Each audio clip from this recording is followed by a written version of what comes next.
And welcome back. Yours truly, Anthony Parker Alexander of Keeping It Honest. We don't just keep it simple, we don't just keep it real, we keep it honest. And this is really day three of the Democratic Convention, not day two. But we thank you for watching for the first 2 days. This is the day three convention. If you watch our show, you know we try to do things with Parker twist. We try to give the right side, we try to give the left side. And at the end of the day, hopefully you decide. You may not like what we do, but hopefully you'll say, wow, you know what? They gave us the truth. For example, Project 2025. Everybody's talking about that. Is it a good thing? Is it a bad thing? It's a 900-page book. We're going to give you the truth about it as we've given you, and you learn from that. We talk Democrat, we talk Republican, we talk independent issues. So you can't really say that maybe we're leaning, and if we are, do me a favor, contact me. Let me know. You can email me. Email address is parkerman2011 at gmail.com, parkerman2011 at gmail.com. Or you can text me, leave a voicemail, 216-702-3718, 216-702-3718. And remember to like, as we do it this way. Well, good thing I'm not a weather person. To like and subscribe. Like and subscribe right here. There we go. Right there. Like and subscribe. Make sure you do that. We thank you for all the subscribers, all the people that have liked. As we continue to grow, you continue to grow. And we're growing, and it's all because of you. Speaking of you, I have this page called a Patreon page. It's kind of like a PBS page for fundraising, for people that do video podcasts, for content creators. It's what kind of keeps them going. And it's us seeing the gratitude from you. So you go to patreon.com, type that in, then type in Keeping It Honest, and then my page will come. And there's three tiers. And on there, you can contribute what you want for each tier. You pick a tier and you contribute it. It can be monthly, it could be one time. You see what we do, hopefully.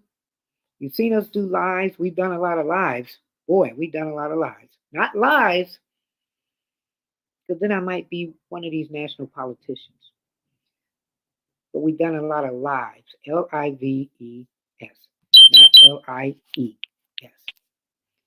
We've done shorts from 5 seconds to, not too long ago, we did a long form live show, which was 5.5 hours. Ooh, that was the first night of the Democratic Convention. That was a long one. That was my longest one I ever did. Yesterday, we did 3 hours and 4 minutes of the convention. So when you go to this Patreon, you can contribute anything you like to show your support of yours truly. Because a lot of this is from impact, from me asking people online, out in the streets, what do they like to see, and then me doing it with the Parker twist or Parker spin, and then you recognizing the work that we put into the show. My first big interview, somebody came up to me, somebody I know, and said, "Why don't you see about interviewing Dr. Cornel West?" And for years, I've been in broadcasting off and on for years. I stopped for a while, got back recently into it. And so, even when I was doing mainstream media, that's my background, I never had even thought I'd be able to even contact Dr. Cornel West. And I've interviewed famous people over decades, just me doing my Parker spin, Parker twist, and taking it to another level. So when I started doing the streaming, somebody said, "Why don't you think about Dr. Cornel West?" And I contacted his people, which was his wife. They got back with me the next day. Then we did our interview. People were wondering, well, how have you been able to do this on your show as you've been growing? Well, it's because the product, you guys have believed in me, and I tried to make sure I give you the best. I've also run, for people that are new to the show, for Congress and local politics. And I can tell you, when you hear about conspiracy theories, there are conspiracy theories.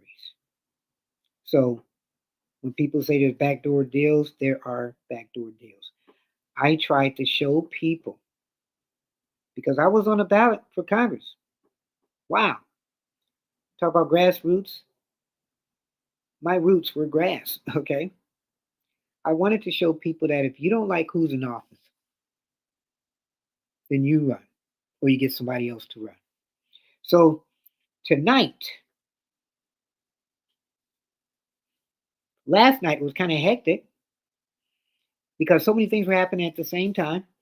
And I'm glad, because even the networks and the other streamers were having like major news difficulties. So what we do on this show, this Democratic National Convention, day 3, just erase that 2, mark it out, put a 3. We're going to have Bill Clinton. He's going to be speaking tonight, which is going to be interesting. The first night was Joe Biden, AOC, and Joe Biden, who immediately left after he finished. What did you think of that first night? First night was long. Joe Biden came on after the 11 o'clock hour. So it wasn't even a prime time thing. And some say that he was kind of ticked off because he was on so late. I mean, you're the president. You want to say your things. You want to say it when most people are watching, not when a lot of people are asleep. So it was a campaign thing. But he said after the first night, I'm going to go home. I'm going to go on vacation. And I'll watch everything from my house. And speaking of vacation, so they did a tally. They said out of his 3.5 years, over 300 days of those, he's been on vacation. Literally 1/4 of his time in office has been on vacation. Wow. Wouldn't you like a job like that? Over the 4 years, you're literally got a year of vacation. He was a guy that said he was going to run for 1 term and then said, you know what? I'm going to do it for another term. But then at the last minute, really last minute, he decided to drop out. Hence, we have Kamala. What do you think about her? You've seen a couple days of people talking about her. Her husband talked about her yesterday. He talked about how they were dating and that on the day that she's officially getting nominated and becomes the official person to run for president, that it's also the 10-year anniversary. Wow. So he would be the, I would say, first husband. I forget what the title that they use. So he came on. Michelle Obama came on, and they kind of lit into Trump, and Barack came on. And it's kind of interesting because I've interviewed a guy, David Girl, and he wrote a book about Barack Obama, and we've aired a couple parts about Barack. And out of anything, he was around him for a while. So we've got some upcoming shows still dealing with that book, and some things will surprise you, um, but we're giving you the truth. Okay. So was it good to see? You have Barack Obama, you have Michelle Obama. Out of those two, would you have liked any of them to run for president? Remember, people kept saying a little over a month ago, let's get rid of Joe. Hey, you know what? Let's get rid of Kamala too. Let's just get a new ticket. Some that said their saving grace back then, a month ago, Michelle Obama, or even Barack. So when you saw those two, how did you feel? The yes, we can. So it was interesting when Barack was on, 16 years to almost a day, or close to that week, was when he was running for president, second term, if I'm correct. So I played a 2016 event where he was finishing his term only 8 years ago. Only 8 years ago. Seems so long. And he was trying to nominate and back Hillary Clinton because of Trump was running. So he came on there, he gave this thing, we need to get out there and vote. Don't boo, vote. So 8 years ago, everybody thought Barack Obama was a saving grace, that he'd be the person to make everybody get out and vote. Well, Trump won. 8 years later, he's coming back again, and he's trying to get Kamala. So it was funny because he didn't promote Joe Biden. When Joe Biden was going to run 4 years ago, he really didn't promote him till the last minute. And think about this, like Donald Trump said, vote on your stomach. Is your stomach better off now than it was 4 years ago? Okay. If it was, then you know what to do. If it wasn't, then you know what to do. But it was good seeing President Obama, and it was good seeing Michelle Obama. And boy, could they sway people. But can they sway people to get out there to vote for Kamala? Can they? Can they? Something to think about. So tonight we have coming on President Bill Clinton. We're going to see still if he has that. But they're bringing some of the old school people out. It's like, geez, former House Speaker Nancy, I'm not going to stab you in the back, Joe Pelosi. House Minority Leader Hakeem Jeffries. I kind of like him. I kind of don't. I think he's in that political game. Cory Booker. I wanted him to run.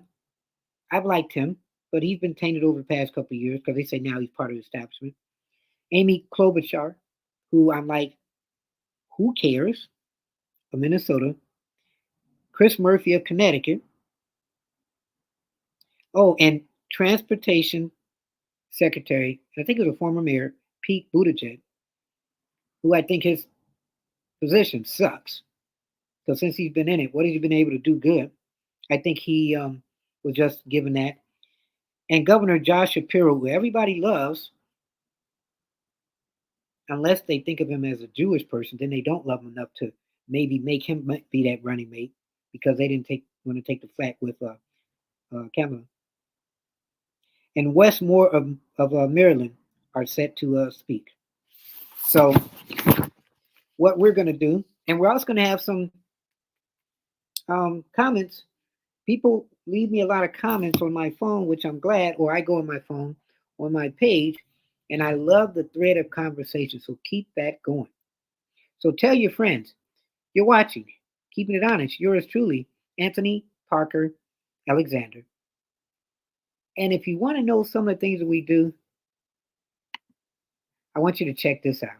This is some of the things.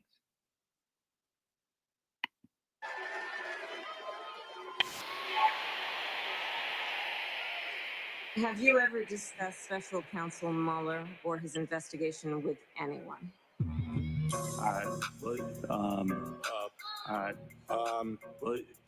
Could you repeat that question? Has the president or anyone at the White House ever asked or suggested that you open an investigation of anyone? Yes or no, please, sir? Seems you'd remember something like that. I don't know. Please answer the question. Senator, I think I've answered the question. No, you've not. I'm not able to be rushed this fast. It makes me nervous. Can you think of any laws that give government the power to make decisions about the male body?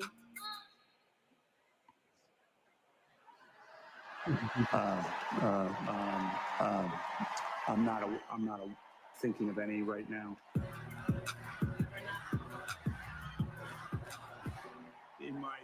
Never mind.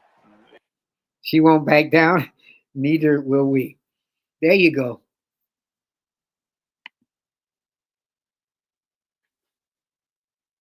Some of the interesting things that Kamala Harris has done when she's playing tough. So remember, we got this debate coming up too. And speaking of debates, who is she debating with practice wise to be prepared for Trump? They asked JD Vance, well, who are you debating with to practice going against her running mate, Tim Walz? JD Vance said, pretty much, I got a neighbor down the street, a friend of mine, who lies and cheats. That's who I'm using. Bam. Wow. Keeping it honest, keeping it real. You're watching. Yours truly, Anthony Parker Alexander. And what we are doing now, we're going through the different sites to see what the other people are talking about, because we're going to go on some of their sites too and see how their views are. This person coming up now. Democratic Party is trying to go after all types of people, all walks of life, rich, poor, gay, straight, black, white. They want to be the people for all people. So check this out. Let's move on. Okay.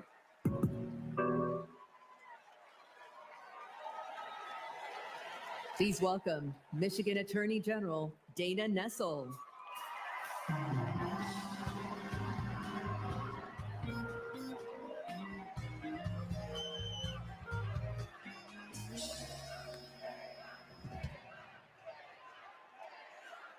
Hello, Chicago. I'm Michigan Attorney General Dana Nessel. Let me tell you, being Attorney General is a tough job, right? But as California's Attorney General, Kamala Harris never shied away from a good fight. She's held accountable environmental polluters, sexual abusers, and transnational gangs. But what really stands out is when she stood up and protected her constituents' freedoms. In 2011, she refused to defend California's ban on same-sex marriage. She refused to argue that some families should have fewer rights than other families. It meant a lot. She was fighting for families like mine. Now, in 2022, I faced a similar situation when, after Roe v. Wade was overturned, Michigan's archaic abortion ban was resurrected.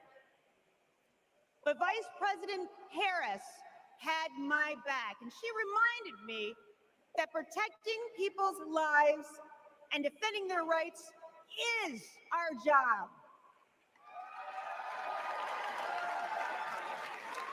And just as the same-sex marriage ban was overturned in California, so too was the abortion ban in Michigan.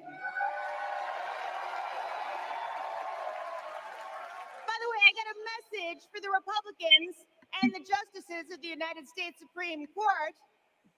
You can pry this wedding band from my cold, dead, gay hand.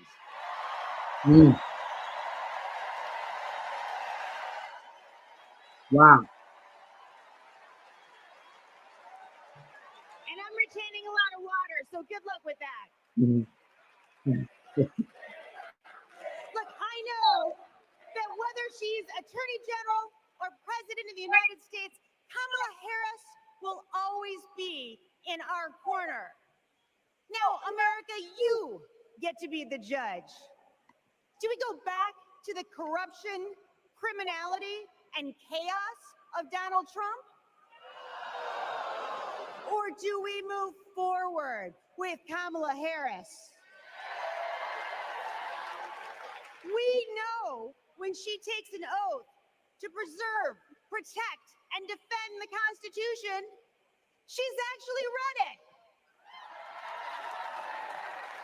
We know that she'll appoint Supreme Court justices who will protect our freedoms. And let me tell you, Kamala knows you go from the courthouse to the White House, not the other way around. Ladies and gentlemen, I rest my case.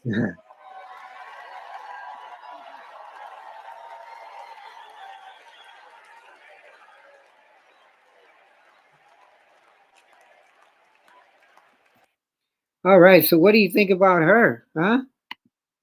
Wow. Coming up now, one of my favorites, Cory Booker. Cory Booker.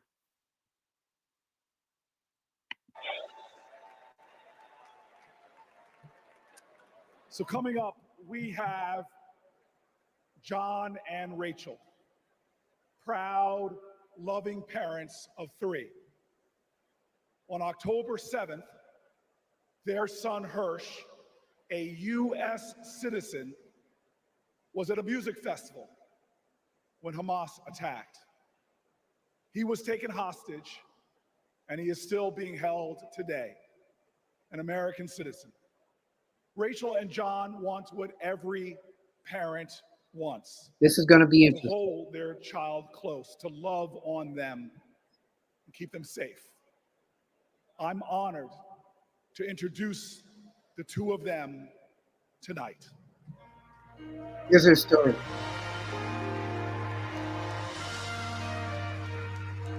You're watching Keeping It Honest, yours truly, Democratic National Convention, Day 3. And outside, there are protesting this war.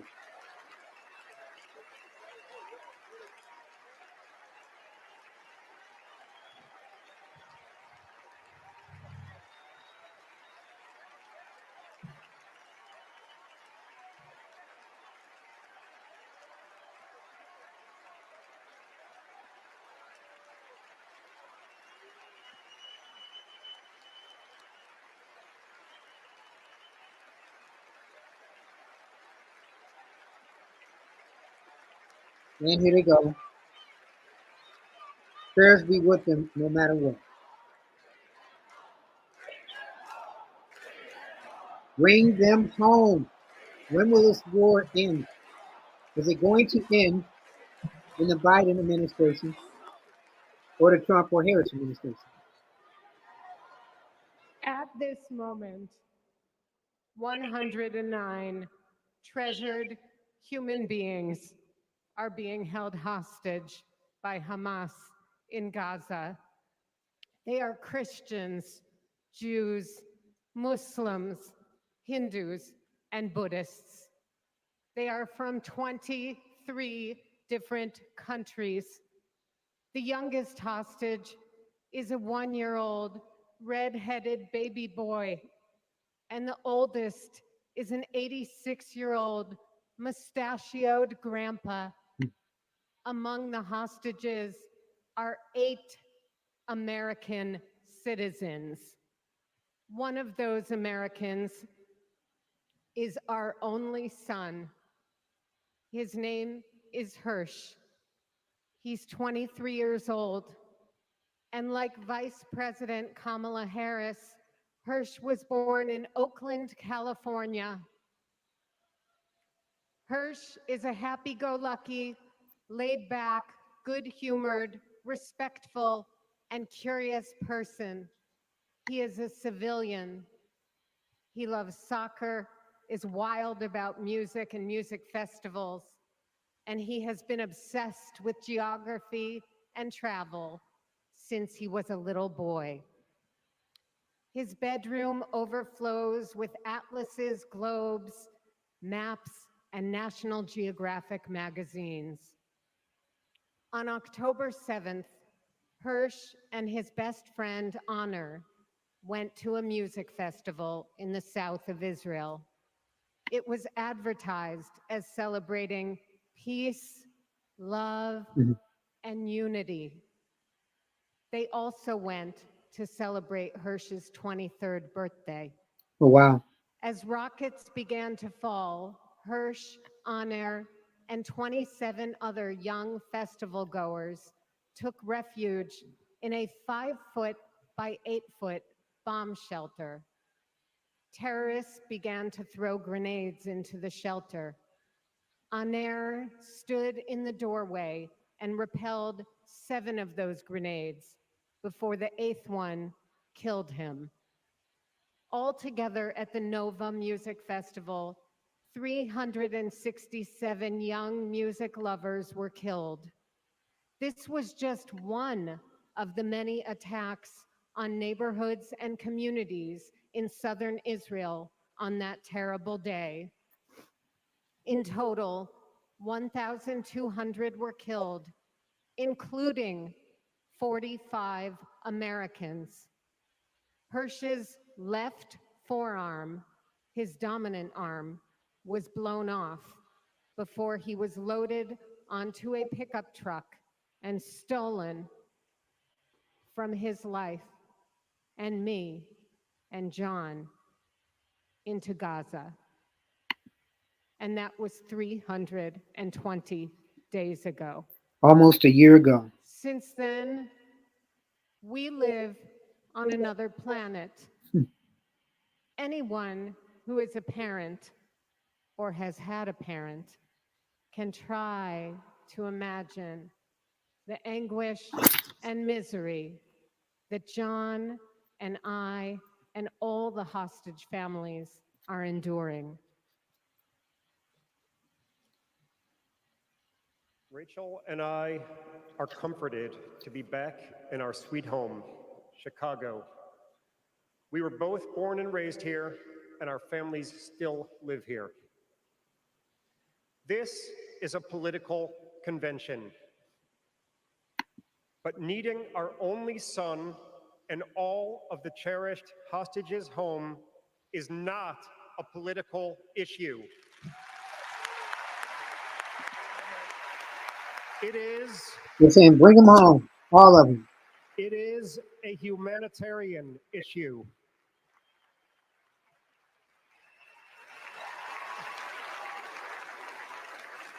Bring them home. Bring them home. Bring them home. The families of the American 8 hostages meet every few weeks in Washington. We're heartened that both Democratic and Republican leaders demonstrate their bipartisan support for our hostages being released. We've met with President Biden and Vice President Harris numerous times at the White House. They're both working tirelessly for a hostage and ceasefire deal that will bring our precious children, mothers, fathers, spouses, grandparents, and grandchildren home, and will stop the despair in Gaza.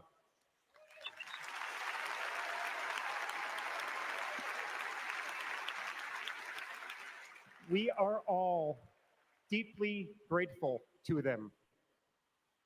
We're also profoundly thankful to you, the millions of people in the United States and all over the world who have been sending love, support, and strength to the hostage families. You've kept us breathing in a world without air.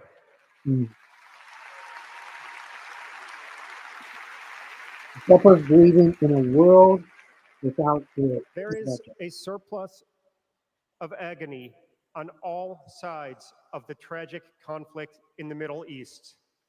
In a competition of pain, there are no winners. No winners in this competition of pain. Interesting. In our Jewish tradition, we say, Kol Adam Olam Umlo'o. Every person is an entire universe. We must save all these universes. Amen.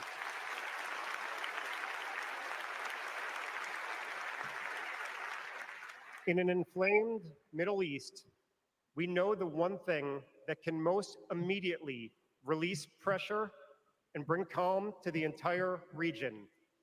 A deal that brings this diverse group of 109 hostages home and ends the suffering of the innocent civilians in Gaza.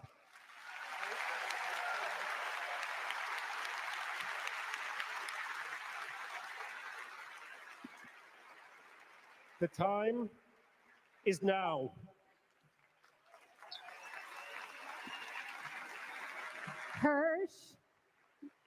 Hirsch, if you can hear us, we love you. Stay strong. Survive. Bring them home.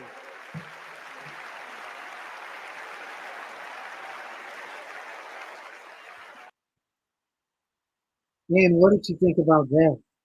Keeping it honest. Yours truly, Anthony Parker Alexander. This war going on. I know it's split up families, it's split up people, it's split up countries. How do you think President Biden has been doing as far as this war? How do you think, if elected, President Harris will do? How do you think President Trump will do? We know Biden said he wants to bring them home. It would be interesting because I think back in 1977 or something like that, Jimmy Carter was president. He was going up against Richard Nixon, and there were American hostages in Iran. And the last month or month or so of his time in office, as he was running to get reelected, he didn't come out literally of the White House. He was invisible as far as being out there for the country. Who does that remind you of? He wasn't in his basement, but he didn't come out the house, and that's the White House. So the day that he ended his term, because he lost the race, and the first day of the inaugural for President Reagan, those hostages were released. So did Tehran say, you know what, we're going to give them up, but only to you, Reagan? Because let's say Jimmy Carter would have won that second term. What would have happened to those hostages then? He didn't win. Reagan won. The hostages got released. So with all the people being held hostage, are they kind of waiting to see how this plays out if Trump wins or if Harris wins? Other people are watching these debates and everything else, and they're watching how America looks, and they're saying, hey, you know what, darn it, it could be like Trump. Man, we wanted Biden to win because we know that we can control Biden. Or, you know what, we don't want Trump to win because he scares us. But with Harris now, and she's doing the tough talking, is she going to do that when she has to sit down and talk to other leaders? That's something to think about. When you look at some of these people, even some of these people that are running for office, you got Robert F. Kennedy Jr. You've got Dr. Cornel West and a bunch of other people. Are they the ones that can sit around next to those dictators who have hostages and try to negotiate a deal, but yet also try to take care of their community? A lot of people in the community of the United States say, you know, you're giving money away to all these different countries, but you need to take care of home first. How do we find a better way? Growing up, didn't people say take care of yourself before you can take care of each other? We tend to take care of each other and kind of mess up on taking care of ourselves.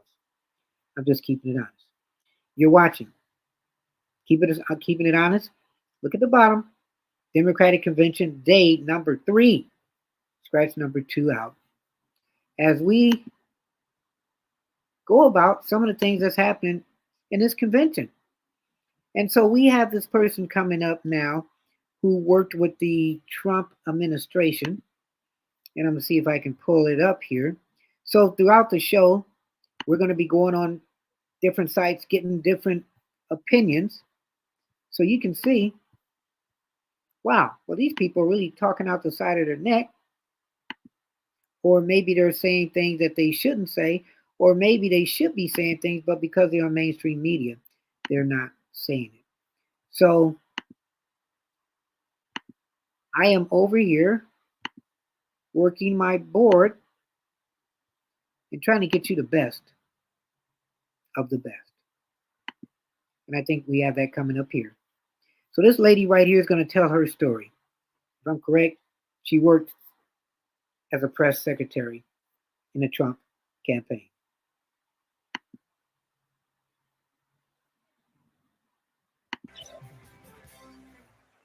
4 years ago, I resigned from the Trump administration.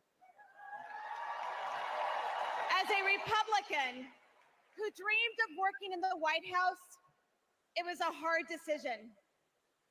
But as an American, it was the right one. I saw how Donald Trump undermined our intelligence community, our military leaders, and ultimately our democratic process. Now, he's doing it again. So she was working, which is interesting, as a White House staffer in the Trump administration. And she left, and now I guess she's in the Democratic Party. So she's telling her story of how it was to work with Donald Trump and why now she's working with the Democrats. Lying and laying the groundwork to undermine this election. It's his MO to sow doubt and division. That's what Trump wants because it's the only way he wins. And that's what our foreign adversaries want because it's the only way they win. As a national security expert y como latina y hija de una inmigrante mexicana I don't know what she's saying. que realizó el sueño americano, being inside Trump's White House was terrifying. But what keeps me up at night is what'll happen if he gets back there. Whoa. The guardrails are gone. The few adults in the room the first time resigned or were fired. I grew up in the kind of working family that Trump pretends to care about. Conservative, Catholic, Texan.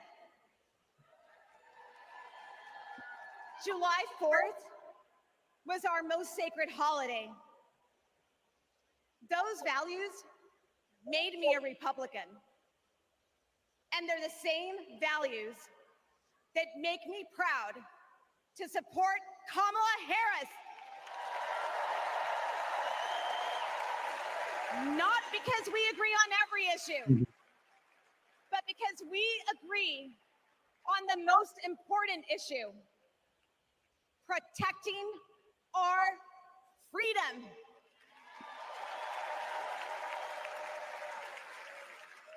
So to my fellow Republicans, you aren't voting for a Democrat. You're voting for democracy. You aren't betraying our party. You're standing up for our country. Thank you.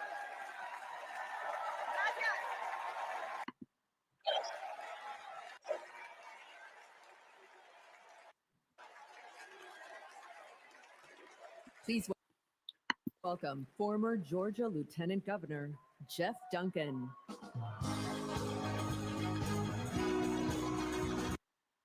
All right, let's hear what he has to say. Former Lieutenant Governor Jeff Duncan. You're watching Keeping It Honest. Yours truly, Anthony Parker Alexander, as we're in day 3 of the Democratic National Convention. Good evening. Good evening. I bring greetings from the great state of Georgia. So let's get the hard part out of the way. I am a Republican. But tonight, I stand here as an American.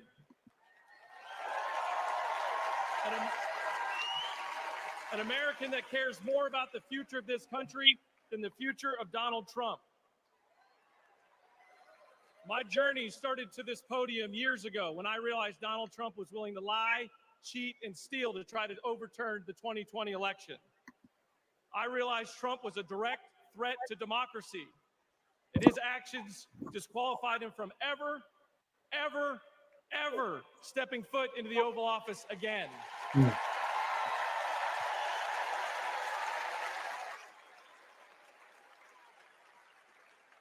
I could spend my time revving up this crowd, but I'm certain I don't have to talk anybody out of voting for Donald Trump here. So I'm going to focus my attention on the millions of Republicans and independents that are at home that are sick and tired of making excuses for Donald Trump.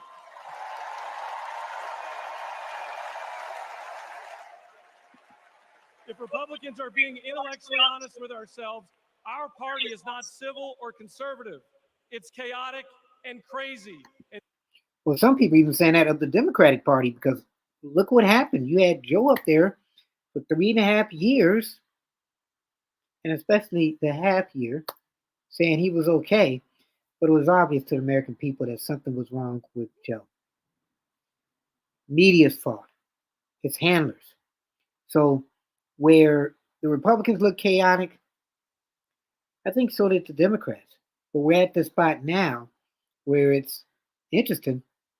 The Democrats seem calm and civil, and the Republicans, like he said, seem chaotic. And the only thing left to do is dump Trump. No. Okay.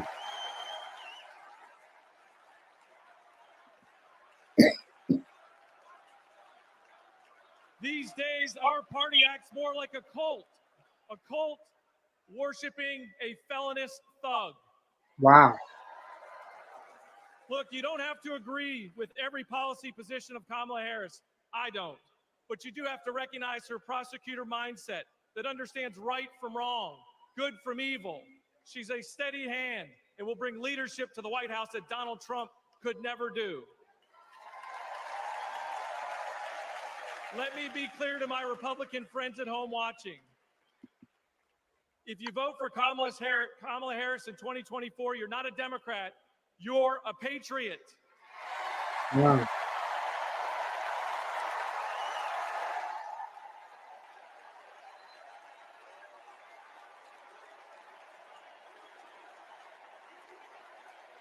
So he's putting a different spin. I like this part on voting. You're not a Democrat, you're a patriot. So cast away whether you're Democrat, Republican, pick the best candidate. Pick who you want to, at the end of the night, lay down and feel safe that they were the president of the United States. They all may not be smooth sounding, like President Obama, and calming like President Bill Clinton.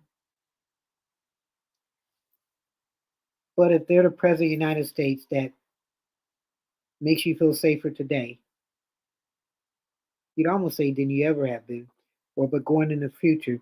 And if that president calms your fears for the future, then that's the president you should pick. Think about that. Wouldn't that be?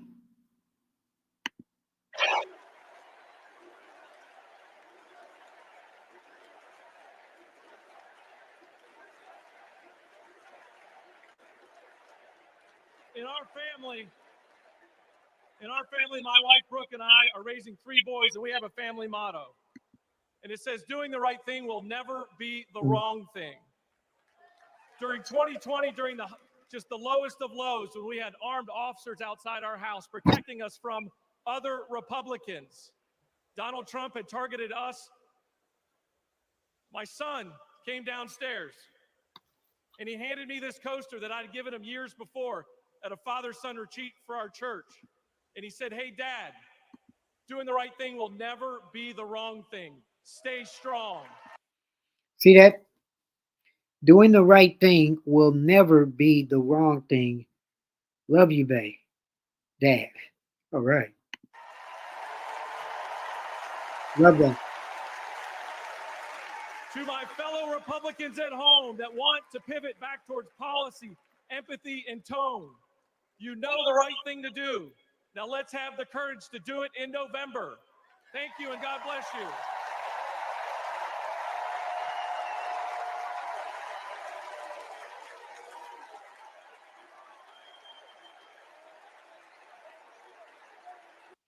So what did you think about that? I like that. So he's a Republican, former Republican, that he is saying, don't just vote for the straight ballot, which upsets a lot of people because a lot of people, some people are saying that's why President Biden was pressured to go because people weren't donating, and also because the Democrats wanted all the votes. Let's check this out real quick. You're keeping it honest, as we do with yours truly, Anthony Parker. Here, there's a crowd surge heading east. Mike Pence, I hope you're going to stand up for the good of our Constitution and for the good of our country. And if you're not, I'm going to be very disappointed in you. I will tell you right now. After his speech, Donald Trump returned to the White House, where he watched television for over 3 hours while thousands of his supporters violently attacked the Capitol. So a lot of people wondering too, did Donald Trump give the impression that he was going to go down to the Capitol too? But you think about that. Conspiracies, some people think January 6th was an insurrection. Some people think it wasn't an insurrection. What do you think? What's red is red, but in a lot of people's eyes, what's red is blue.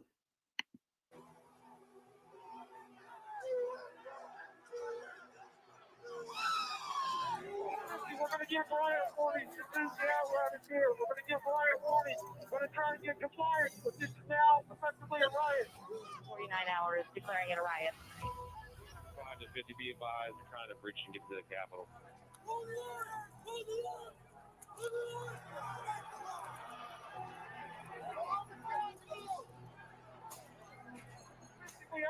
So look at these pictures. Are these pictures of a riot? Or are these just pictures saying, you know what, we're just going to go down and visit the Capitol?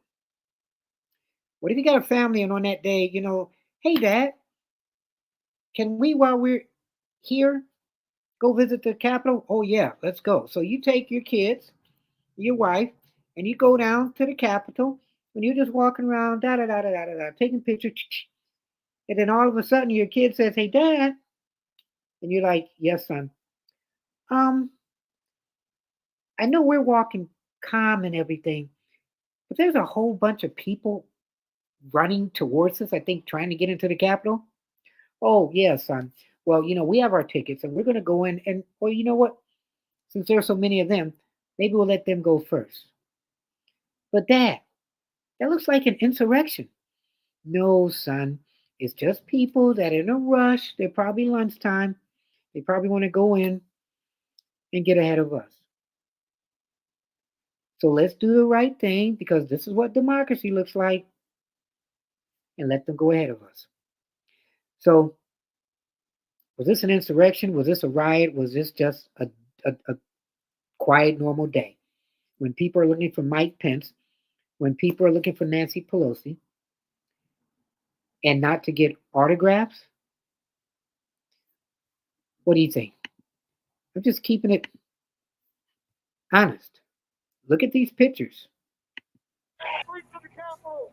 Breach of the Capitol to the upper level! At 2:24 p.m., Trump posted a tweet attacking his own vice president. What did he say, I wonder? Mike Pence didn't have the courage to do what should have been done to protect our country and our Constitution. So then whose fault is it? Is it Mike Pence's fault that this insurrection happened? Or was it Donald Trump telling his people to go down to the Capitol? Again, you know, words have meaning.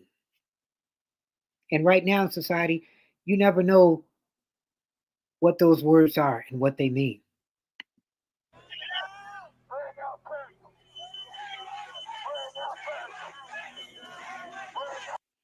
So we're seeing that those aren't actors. Hang Mike Pence. Hang Mike Pence. Is this for real? Is this what democracy looks like? And look at the noose right there. And they're saying hang Mike Pence with the White House right in between the rectangular wood with the noose. The noose literally is almost touching the top of the building.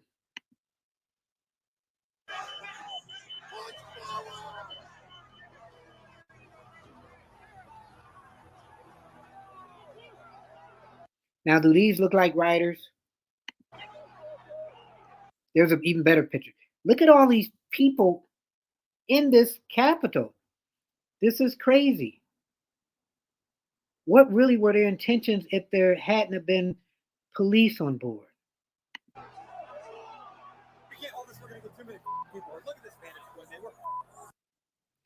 See that picture? Look at all these people. All these people are trying to literally storm the Capitol. And we're saying there was no insurrection. Well, what do you call this? Give it another word then. If you don't like insurrection, rioters? What was it? We're trying to hold the alphabet. We're trying to hold the alphabet down. We need an area for the House members. See the House members running. Whether we like some of them or not, maybe they should run for their positions and get out of office, but running for their lives is a different story. Insurrection? You give me another name for it then. You're all walking over now through the tunnel. We need to move now. If we lose any more time, we may lose the ability to leave. So if we're going to leave, we need to do it now. Everybody's rushing. All the politicians are rushing to go underground to get away from some of these people. Kind of like, one of the scary movies where I gotta be careful what I say, where the bad people are trying to attack you and you're trying to run and you're with a group of people and one falls. Thank goodness none of them fell, the lawmakers, because what would have happened and they fell and they caught up with them? The question is, what would have happened? We lost the line. We lost the line. All PD, get back. All PD, get back to the alphabet. And they're telling the cops are telling the other cops, we lost the line. Let's move back, man. Let's move back. This, you couldn't even make a, there probably might be a movie on this, but this is a movie because this is the real thing. H208 with 4 members. The doors barricade. There's people flooded the hallways outside. We have no way out. Officers still remaining on the House floor. You have lawmakers here on the House floor. I don't know even what I would do. I mean, they're kind of calm, kind of panicking because people are trying to break in to get to these people. So we can secure the members on the other side. Copy. Get them up.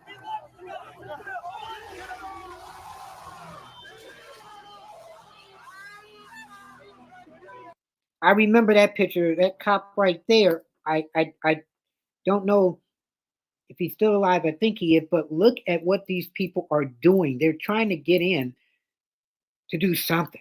And there's so much anger and fury that, again, if they would have gotten to what they wanted, where would this country be right now then?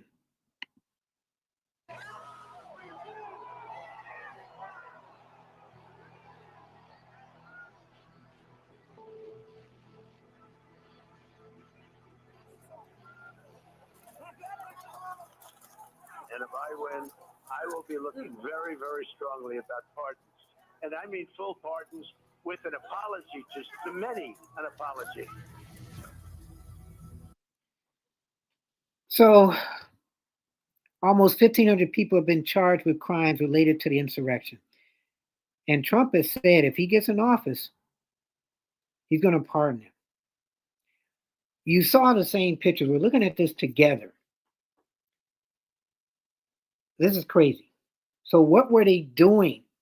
I would like to interview somebody who was charged with crimes related to this insurrection and asked him exactly why and what were they trying to do? What were the end results?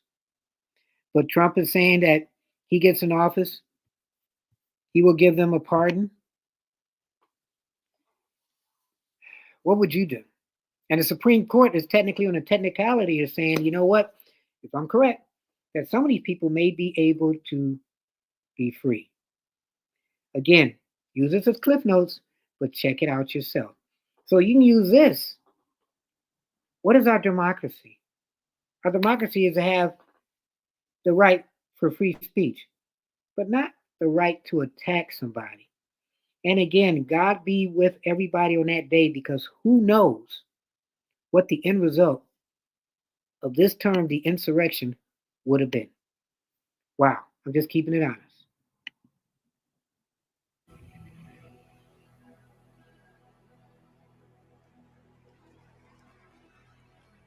Like I said, Donald Trump says he will pardon them.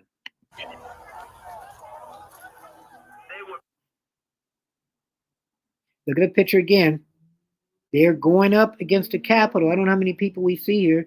You see a guy to the right, as I'm pointing, he has his fist in the air. He has his fist in the air. You can see it.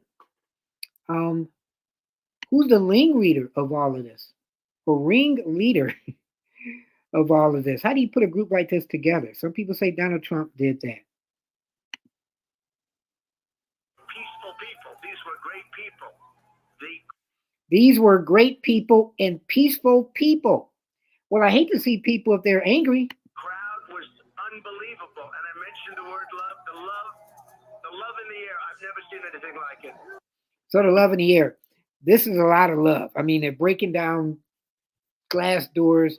They're hitting people. They're pushing people. This is what a love fest is. I would hate to see if these people ever get angry.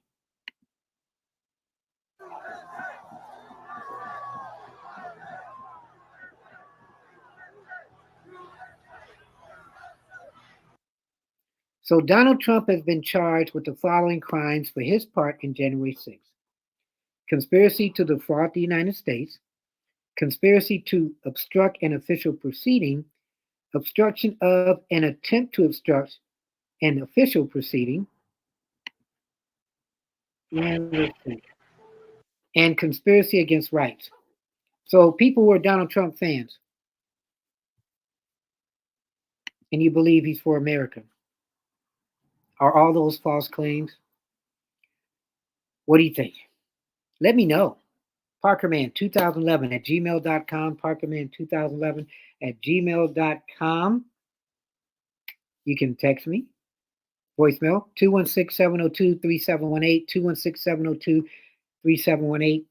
This is a Parker Twist. Oh, yeah, I forgot. This is day 3 of the Democratic National Convention. Wow.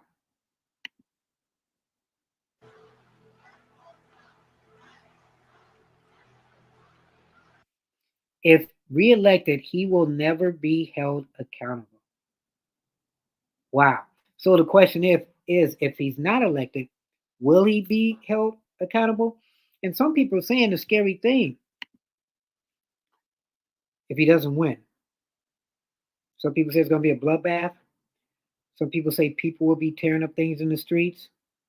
So the best way, whoever votes, whether you're Democrat or Republican, don't make it close, because that means the country's still split.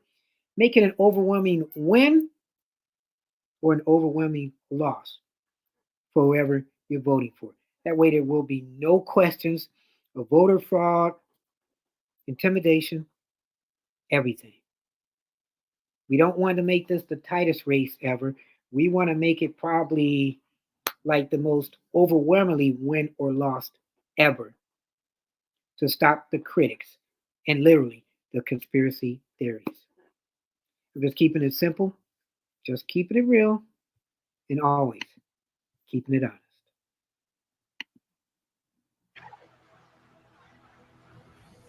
Woo. Let's see who's next. Please welcome Mississippi Representative Benny Thompson.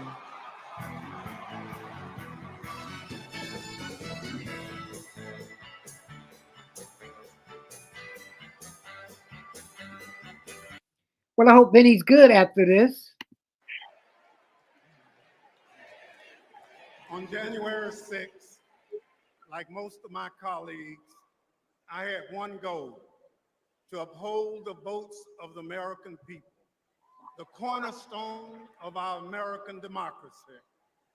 But as what you just witnessed, let me remind you that the members of that violent mob had another goal. Mm. They wanted to stop the peaceful transfer of power for the first time in American democracy. But the one thing, I guess they didn't stop it. But how many people are voting for Trump think that the election was rigged? Or how many people are voting for Trump that said, hey, you know what? I just think he's a good man. So, got a couple months. We don't know how this is going to go. I say vote with your heart. Thank God they failed. Because in this country, we settle our differences at the ballot box, not through violence. It took a long time to get here, and we are not going back. Because I remember that dark history. It's my own history. In this life, my father never cast a vote because of Jim Crow. So I dedicated my career to protecting the votes against violence and discrimination. You can imagine what I felt on January 6th when I saw with my own eyes those insurrectionists trying to take that away. They did it to rob millions of Americans of their votes. They did it because Donald Trump couldn't handle losing. He lied about the election fraud.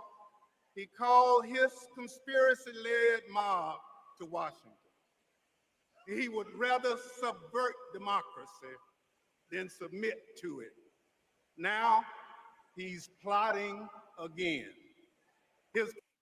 So he's plotting again. So this is interesting. Is this an accusation? And how do we know that he's plotting again? Let's listen in on this.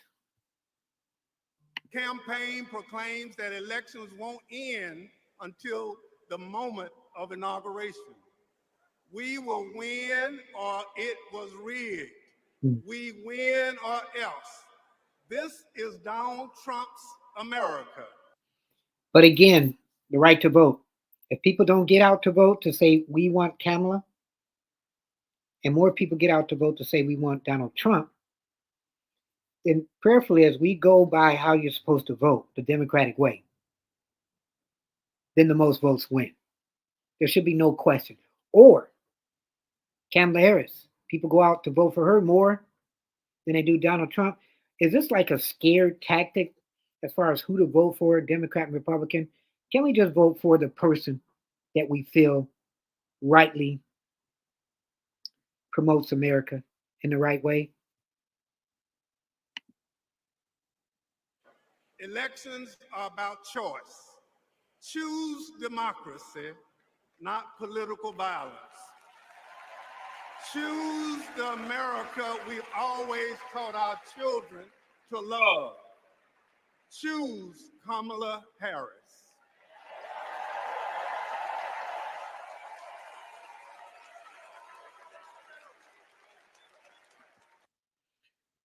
Wow.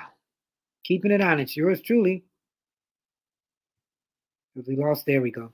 Keeping on is yours truly, Anthony Parker Alexander. Let me know what you think so far of the show. Interesting video. Take a breath. Oh, stretch a little bit. There we go. What do you think of the video about the insurrection? Should we have called it another name? So that was a peaceful visit from those people that wanted to get to some of the politicians. Wow. If you have any comments or questions, you can email yours truly. It's parkerman2011 at gmail.com. Parkerman2011 at gmail.com. What we're doing here is we're going to look at different media outlets and see what they're talking about to get that other spin. I like that other spin. We still have coming up Pete Buttigieg, Governor Josh Shapiro. Let's see, Amy Klobuchar or Klobuchar. Minority Leader Hakeem Jeffries. I'm looking on my notes, of course. So stay tuned. This has been interesting. Everybody's different interpretation of what America is all about. And I'm trying to make sure I get you the right one that I think is an interesting story to tell. So we've done this one a little bit, a couple times. I'm trying to get the mainstream channels and also trying to get, there we go, I think this is it, some of the streaming channels. And some of them are doing their discussions. So I like to kind of piggyback, see what they're talking about. That way you can't say we're leaning one way or another. And as they're at the convention, we're going to sit in, hear what some of them have to say, and see if we agree or you agree, or this is something where it's like, why are they even doing this? You can tell that it's fixed. So let's listen in and chime in whenever we can. This is somebody who, prior to those 15 days ago, had never used a teleprompter. And I think that says a lot about him not being the career politician that so many people are used to. Strikingly different backgrounds for the two of them. Kamala Harris, you have her really as a career attorney who grew up in the deep blue California state. And then on the opposite side with Tim Walz, of course, a hunter, a veteran. The interesting thing about him, the first Democratic VP pick since 1964 who didn't even attend law school, David. Additionally, it's also going to be interesting to hear from at least two of the people who helped to set this night into motion, who, if it weren't for perhaps Nancy Pelosi, Minority Leader Hakeem Jeffries, we wouldn't be in this place tonight. But Hakeem Jeffries is going to be sort of the top of the evening, known as the Barack of Brooklyn. And also those two, Hakeem and Pelosi, are supposedly two of the people that, backed Biden until they knifed Biden and said, hey, we want you out. Hakeem, of course, he wants to be the big man, Speaker of the House. So you got the big players now who, now that Biden's at home, probably watching. So maybe he's not even watching because he's like, it's not about me. They don't care about me anymore. I'm at home. So now it's the future. But you have Nancy Pelosi, who's talking about the future. She's the past, she's the present, she's still the future. She doesn't want to give up her power, knowing that AOC is right there, maybe with her knife to the back. Karma, whatever you do bad, it will be done bad to you. So just try to be a good person. But as I've seen, politics, man, it is not a good thing. It is a thing where they like you today, they love you today, they loathe you tomorrow.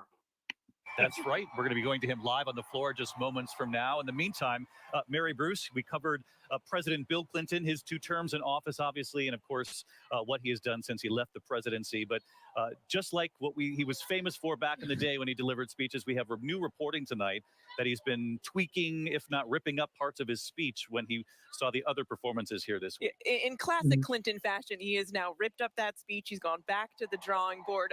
We understand that after he saw the energy and enthusiasm here after the first night of the convention, he realized he needed to make a change. So we're told he's now going to strike a more joyful tone. This is going to be hopeful and aspirational. He's going to, of course, praise Kamala Harris's strength and character. He's going to draw that sharp contrast between her and Donald Trump. And of course, this all comes as the Harris campaign is trying to up that appeal to those key working class voters, something Bill Clinton knows a little bit about. And it is worth remembering that the Clintons were really the first big Democratic Party heavyweights to come out and back Kamala Harris after she announced she was getting in the race. David, less than 20 minutes later, the Clintons came out and said they were all in. Yeah, you think about the Democratic heavyweights who have spoken here at the convention. The Obamas here last night, the former president, the former first lady, Hillary Clinton the night before. And so Bill Clinton must still have a little bit of that competitive edge. Oh, yeah.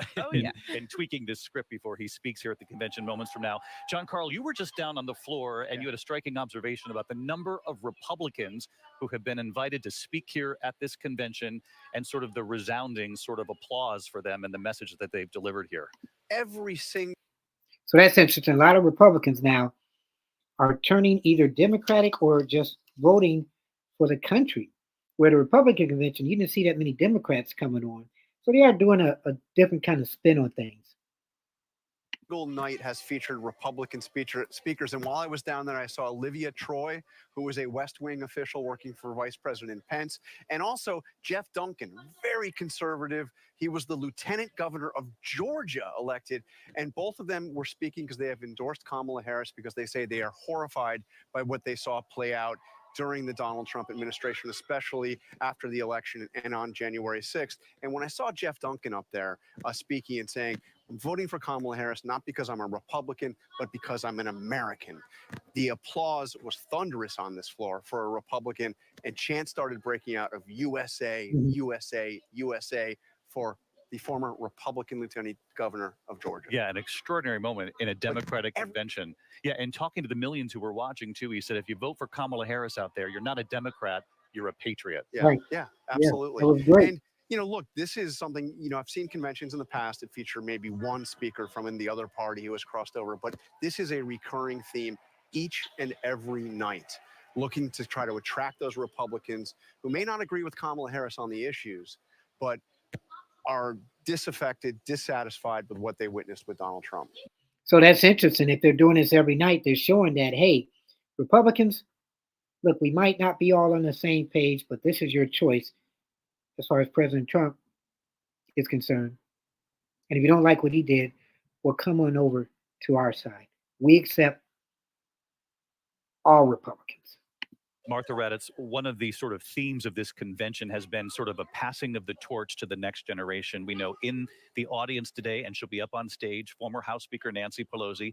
Many have said that she's been one of the main architects of getting Kamala Harris front and center and Joe Biden to step aside to bow out of the race. And Hakeem Jeffries will be the lead speaker in this primetime hour, who was also certainly supported by Nancy Pelosi when she decided it was time to pass the torch. And they were really deciding voices, especially Nancy Pelosi. You look back, this lifelong friendship with Joe Biden, respect for Joe Biden, backing up Joe Biden. But after that debate, and they asked Joe, have you talked to Nancy since then, since you guys are lifelong friends? And Joe said, no, I haven't talked to her. But of course, that's your lifelong friend. Wow, with friends like these. after that disastrous debate, Nancy Pelosi decided that Joe Biden had to go. And when that message was delivered to Joe Biden, they have not spoken since. The president has said they have not spoken since. But she was really so key. Chuck Schumer, many others were also key. But that woman who has more power than any woman you can imagine in the country and such a history behind her is the person who ultimately really helped Joe Biden make up his mind and step aside. She basically said, you cannot win. And she has been a huge supporter immediately of Kamala Harris. But also, you're talking about passing the torch. I think Nancy Pelosi is about 84 too. And she's one that people feel she's not going to ever give up that power because she's got AOC supposedly wanting that power. But when you're older and you have that energy to work and do what you like and you're passionate, why should you ever be pushed down? Harris, we saw her down there the other night with her sign in the California delegation, backing Kamala Harris, but thanking Joe Biden. And we also saw her, yes, exactly right, with that sign that said, "Thank you, Joe." An extraordinary story playing out behind the scenes between Nancy Pelosi and Joe Biden. I gather they'll speak again. We just don't know when. Hakeem Jeffries, the minority leader, at the podium. Let's listen. Here we go. It's a high honor and a distinct privilege. So he is probably going to be the next Speaker of the House if Kamala Harris wins. So let's listen, because as we've seen people, when they're talking, they're auditioning. Obama, when he first talked in 2004, was auditioning. AOC, a couple nights ago, auditioning to move up. Cory Booker, at one point, he did run for president, was auditioning. Hakeem Jeffries, he's going to say stuff here that people will say, wow, he would make a great total Speaker of the House. You're watching Keeping It Honest. Yours truly, Anthony Parker Alexander. A Brooklynite, New Yorker, and as an American, to stand before you today and unequivocally express my support for Kamala Harris and Tim Walz to be the next president and vice president of the United States of America. Over the last few years, House Democrats have been hard at work, and we could not have asked for a better leader to partner with than President Joseph Robinette Biden, who will go down as one of the most consequential presidents of all time. Last month, President Biden selflessly passed the torch. I want to still know, was it selfishly or was it, okay, look, we got to keep pushing Joe to give up, to put it down. So when you're pressured, because was Joe pressured? Because there's a difference between being pressured to give up something and being selfish. I guess if you'd ask the people, the American people, some people say it wasn't all a selfish thing. It was a pressured thing. To Vice President Kamala Harris, who is ready, willing, and able to fight for the people. Kamala Harris is a courageous leader, a compassionate leader, and a common sense leader who will deliver real results for everyday Americans. Kamala Harris is fighting for our freedom. Kamala Harris is fighting for our families. Kamala Harris is fighting for our future. Together, let's make Kamala Harris the 47th President of the United States of America. You can tell there's energy, but you don't hear that charisma as you would from a Obama. He's a little bit too fast. And this is probably the first time that a lot of people are knowing who he is. But he's a very powerful politician. And he probably wants to, move up a little bit more. So if Kamala Harris is the future, if she wins, he wants to be a part of that growing future.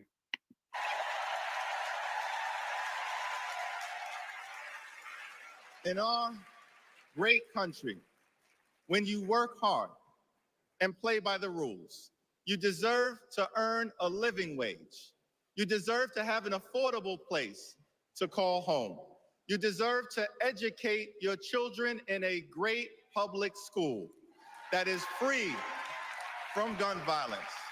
And you deserve high quality, affordable health care, and you deserve the chance to one day retire with grace and with dignity. But for far too many people in our great country, they are struggling to live paycheck to paycheck. And as a result, the American dream is out of reach. Here's the thing. Extreme MAGA Republicans don't care about everyday Americans. They only care about themselves. Our approach, led by Kamala Harris and Coach Walz, is very different. We Coach care about you, the American people. And we will fight hard to make sure that the American dream is alive and well in every single community. Now, the road ahead will not be easy, which brings me to you know who. Who's that? Donald Trump Here we go. is like an old boyfriend who you broke up with, but he just won't go away. He has spent the last 4 years spinning the block, trying to get back into a relationship with the American people. Bro, we broke up with you for a reason.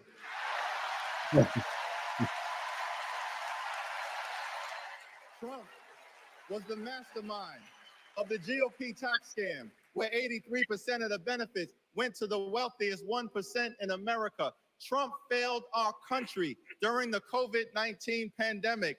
Trump is a chaos agent who is focused on himself, not the American people. Trump tried to destroy our democracy by lying about the election and inciting a violent mob to attack the Capitol. Trump put 3 extreme justices on the Supreme Court who destroyed Roe v. Wade. We broke up with you for a reason. Donald Trump can spin the block all he wants, but there's no reason for us to ever get back together. Been there, done that. We're not going back. There's no reason for us to ever get back together. That was cute. An old boyfriend, Donald Trump.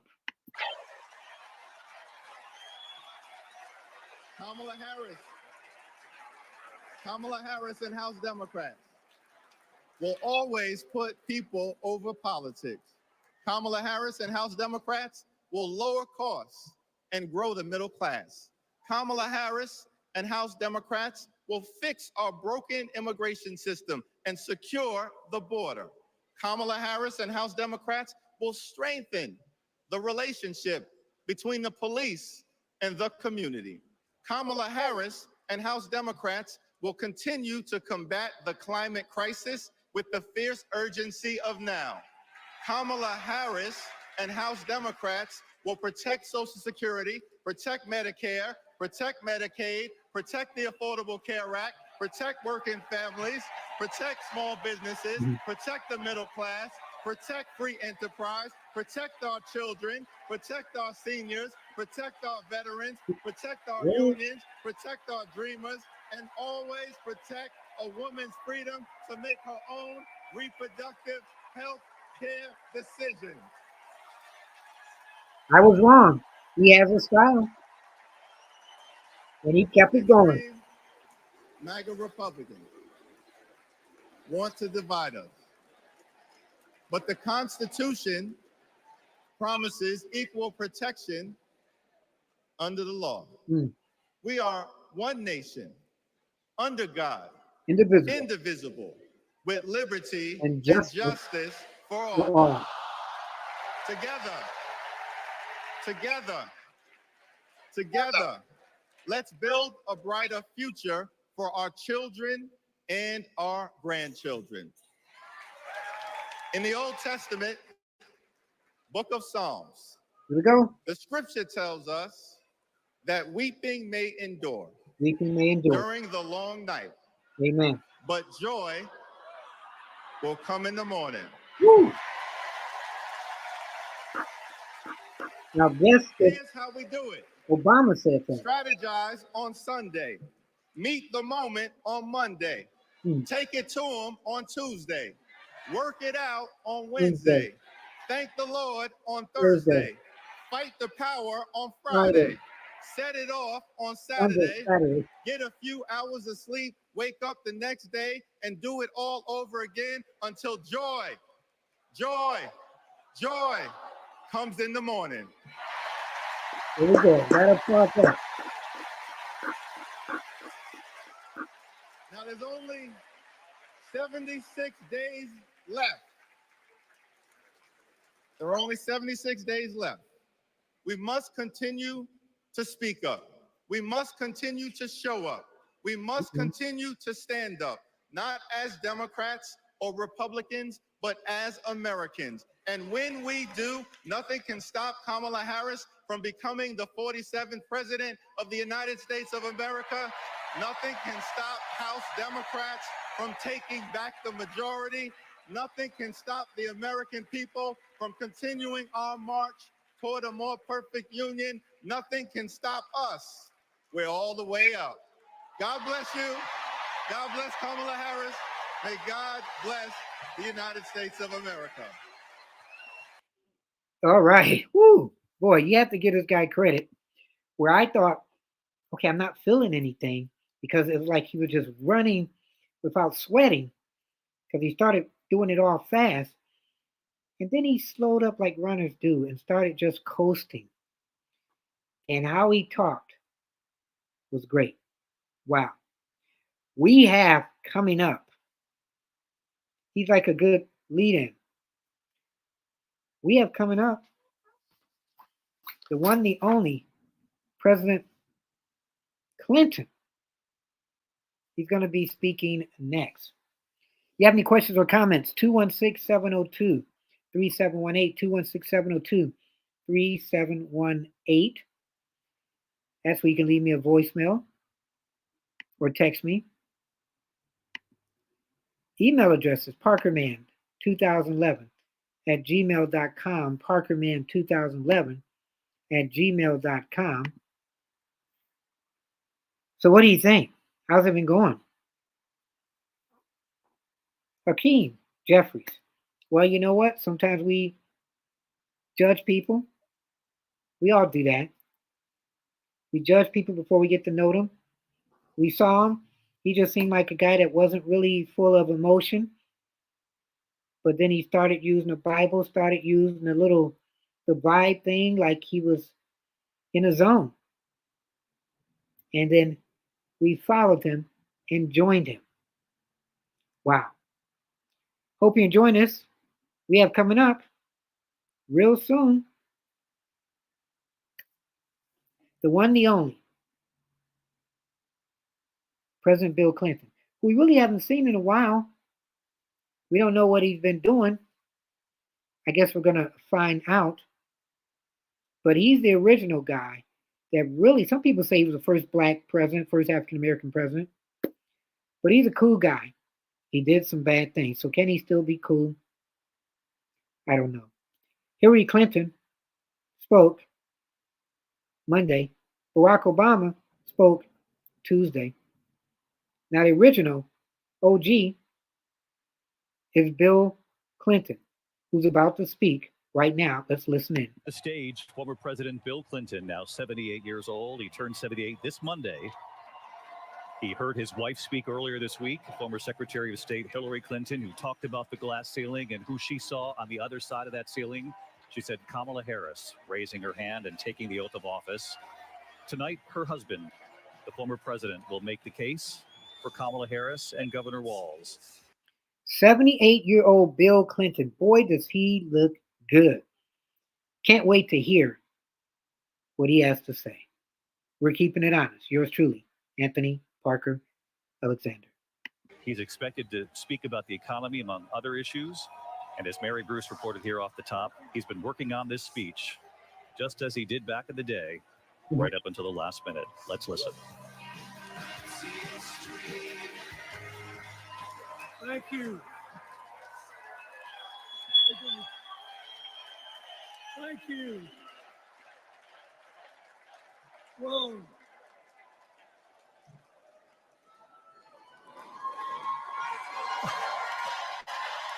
Let me ask you something.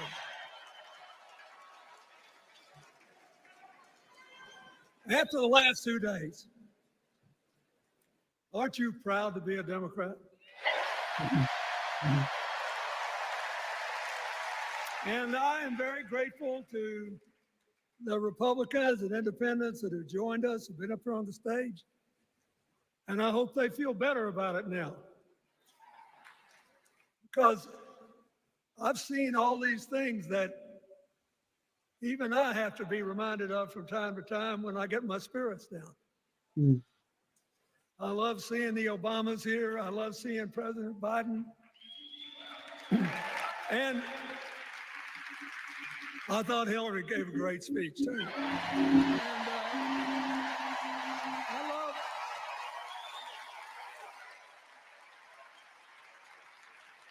And I love seeing all these young leaders. A bunch of them are coming up after me. They look better, they sound better, and they'll be exciting. I do want to say one word about President Biden. Remember, he had an improbable turn that made him president. And we were in the middle of a pandemic and an economic crash. He healed our sick and put the rest of us back to work. Mm. And he strengthened our alliances for peace and security. He stood up for Ukraine. He's trying desperately to get a ceasefire in the Middle East.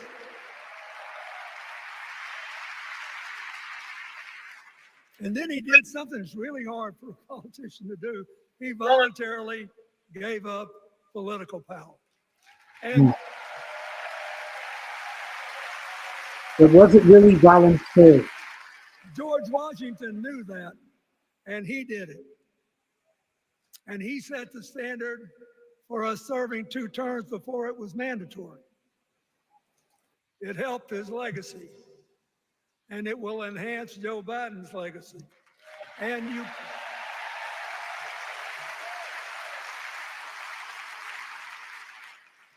it's a stark contrast to what goes on in the other party. So I want to thank him for his courage, compassion, his class, his service, his sacrifice. Mm. Joe Biden, thank you. And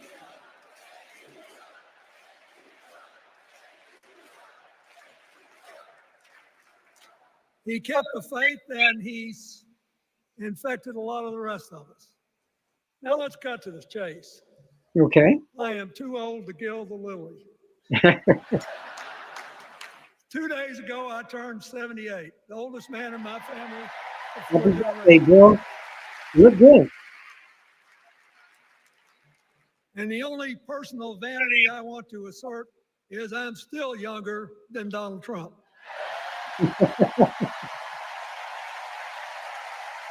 You can run for president, Bill. Really? Last night, in what I thought was a very moving series of episodes, we nominated Kamala Harris and Tim Walz. And just think about that. 2 leaders with all-American but still improbable life stories. It could only happen here. Their careers, after all, started in community courtrooms and classrooms. 2 leaders who spent a lifetime getting the good job done. Now, one of the things that I've noticed over my increasingly long life is that a presidential election is unique in several ways. First of all, it's the greatest job interview for the greatest job in the world. Mm. There you go. Secondly, the Constitution says we, the people, get to do the hiring.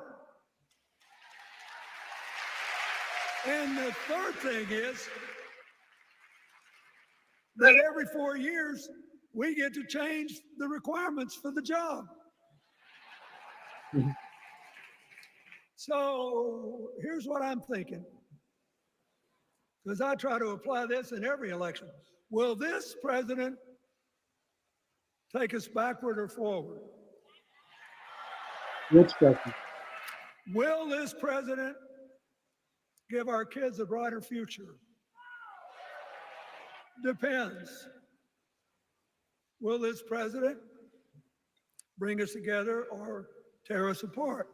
Will the president increase the peace, security, and stability and freedom that we enjoy and extend it to others as we can? We, the people, we have to make a decision about these kind of questions.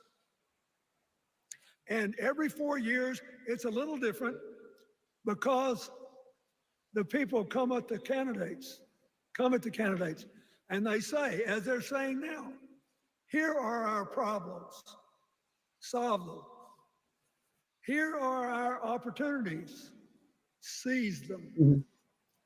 Here are our fears, ease them. Ease them. Here are our dreams, help them come true.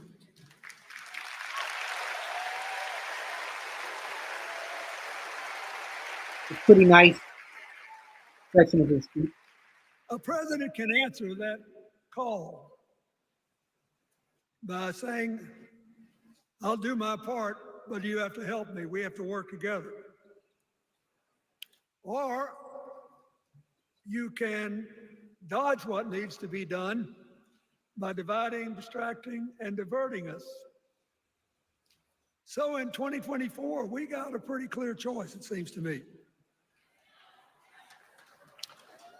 Kamala Harris for the people,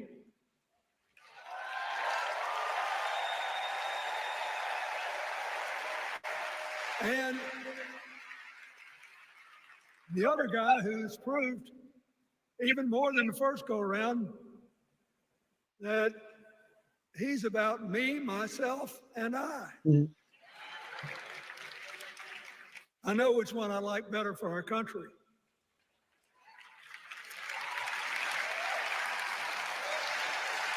Kamala Harris will work to solve our problems, seize our opportunities, ease our fears, and make sure every single American, however they vote, has a chance to chase their dreams. We'll achieve them. When she was young, she worked at McDonald's. And she greeted every person with that 1,000-watt smile and said, how can I help you? Now she's at the pinnacle of power and she's still asking, how can I help you? Mhm.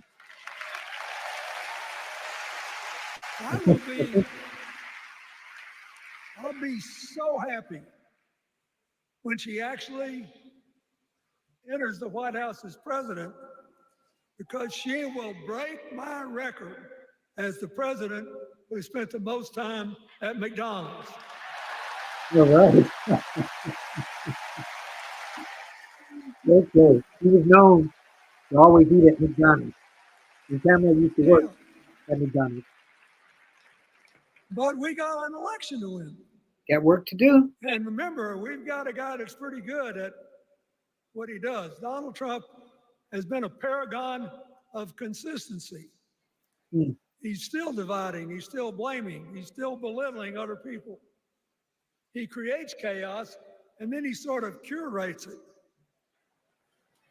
as if it were precious art. Let me say, not a single day goes by, even though I've been gone for well over 23 years from the White House, not a day goes by that I don't thank the Lord for the chance I had to serve and what it meant. That's good. A lot of people still miss you. One of the reasons, thank you. And technically, you could run now. Wait.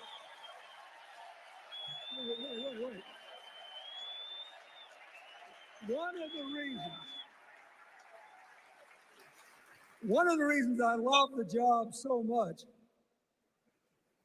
is that in the toughest times, even on the darkest days, if you tried hard enough, there was always something good you could do for somebody else. Now, some days that's not easy to do. You've got to deal with all these emergencies, or there's something going on here, there, or yonder. But Kamala Harris is the only candidate in this race who has the vision, the experience, the temperament, the will, and yes, the sheer joy to get something done.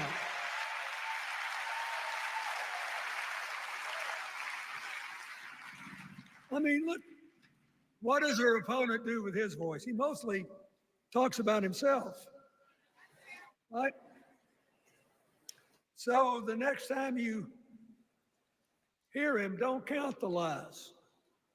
Count the eyes.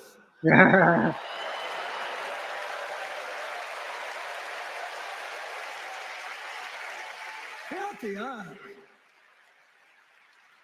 His vendettas, his vengeance, his complaints, his conspiracies. He's like one of those tenors opening up before he walks out on stage, like I did, trying to get his lungs open by singing me, me, me, me, me, me.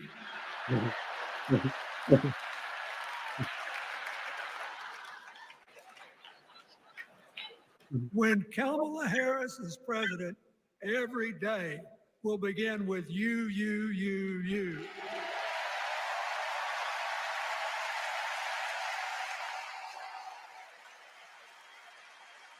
So, we got to ask ourselves the questions if we're going to hire a president. Do you want to build a strong economy from the bottom up and the middle out?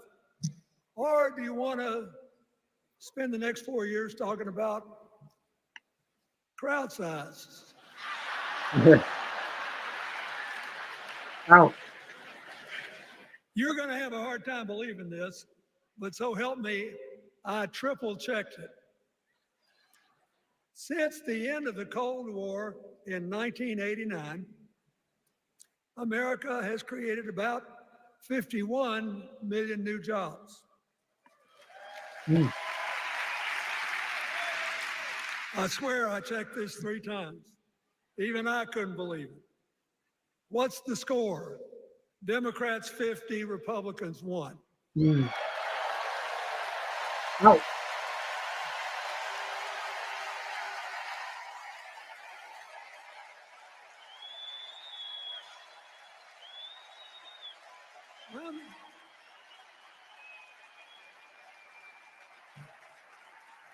I'm glad that we've got a championship winning coach on our team.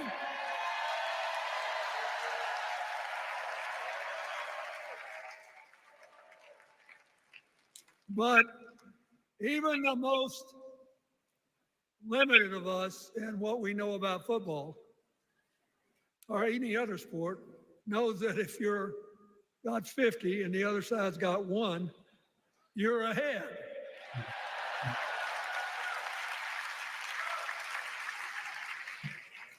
What about affordable housing? It's a terrible problem in America now. We need more. And affordable health care. That's why the Democrats put a limit on monthly payments for insulin and a $2,000 a year out-of-pocket limit, and are trying to cover more drugs by bargaining for prices. We need more financing for small businesses. We need still to strengthen our alliances. I almost croaked in the first debate of this election season when President Trump said nobody respected America anymore like they did when he was president. Wait. And with a straight face. Look, you got to give him. He's a good actor. With a straight face, he cited as evidence of the respect that existed for us when he was there, the presidents of North Korea and Russia.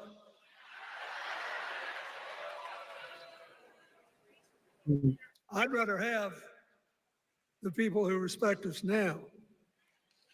And one of the things is when you send a signal to the other countries, you want them to know whether they agree with you or not, at least that you're on the level. Here's where you are and what you believe. What are they supposed to make to these endless tributes to the late, great Hannibal Lecter? Look that up too. Trump talked about Hannibal. I mean, President Obama once gave me the great honor of saying I was the explainer in chief. Folks, I've thought about it, and I don't know what to say.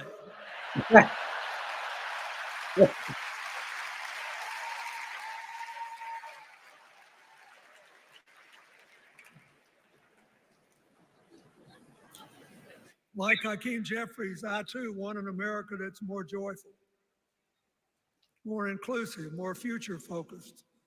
Just think what a burden it's been on us to get up day after day after day after day, buried in meaningless hot rhetoric, when there's so many opportunities out there, so many problems that need to be solved.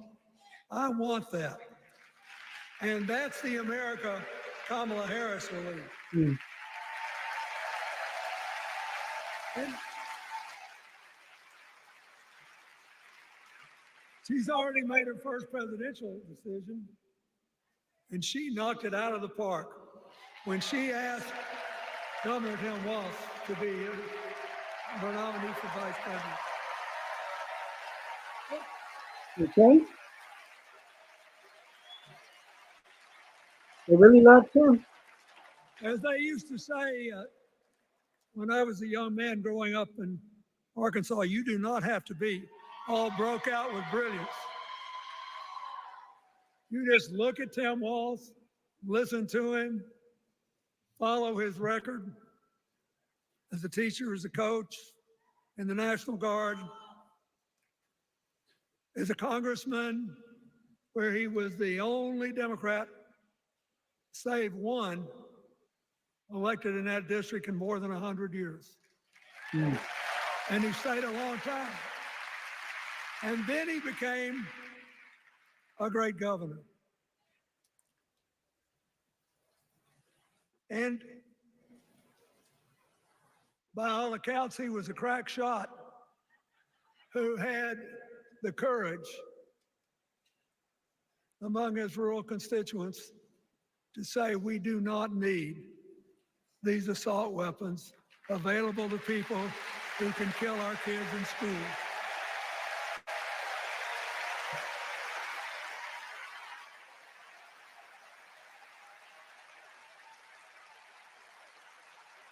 They have to do research when you're talking. So armed with her first decision,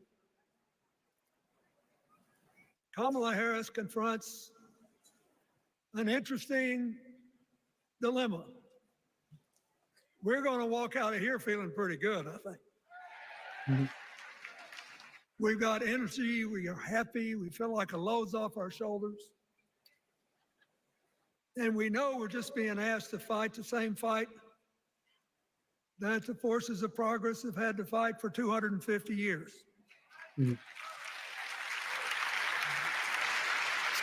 In the face of stiff and often violent opposition, we have to find a way to go forward together, where we the people make our union more perfect. So that's a good thing. How could we possibly lose? Kamala Harris has fought for kids their whole life that were left out and left behind. She's taken on gangs trafficking across the border. She's fought to protect the rights of homeowners. She's been our leader in the fight for reproductive freedoms, and we know a majority of the American people are with us on that. Yeah, that's what it's true. You should have a good women's And turnout. she's gained an invaluable amount of experience as vice president, advancing our values and interests around the world. She's already said she's going to work really hard to make sure that no American working full-time lives in poverty or has to worry about their children living in poverty. That would be great for any presidential candidate. He says that we got to make home ownership an achievable dream for everyone, not just a privilege. Mhm. She said that and this meant a lot to me, that she would protect everybody's right to vote, whether or not they voted for her. They were citizens and they deserve the right to vote. And that's what you should do.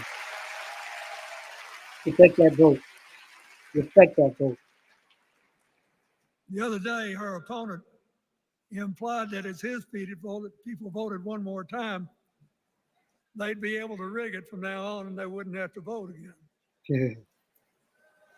You think they're Catholics. kidding, but I know a lot of these folks.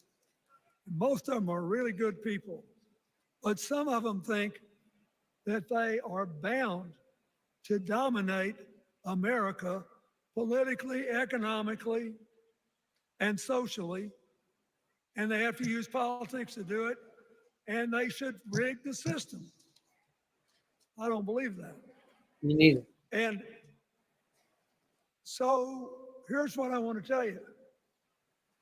We've seen more than one election slip away from us when we thought it couldn't happen. You can say Al When Gore. people got distracted by Good phony point. issues or overconfident.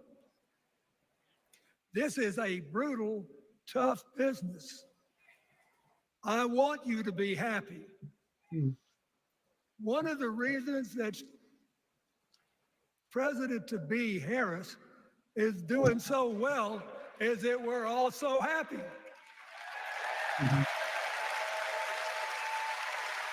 Be happy, but think smart. But you should never underestimate your adversary. No. And these people are really good at distracting us, at triggering doubt, at triggering buyer's remorse. As the Obama said so eloquently last night, they are human, you know. They're bound to make a mistake now and then. We got to be tough. And so, as somebody who spends a lot of time in small towns and rural areas in New York and Arkansas and other places, I urge you to talk to all your neighbors. I urge you to meet people where they are. I urge you not to demean them, but not to pretend you don't disagree with them if you do.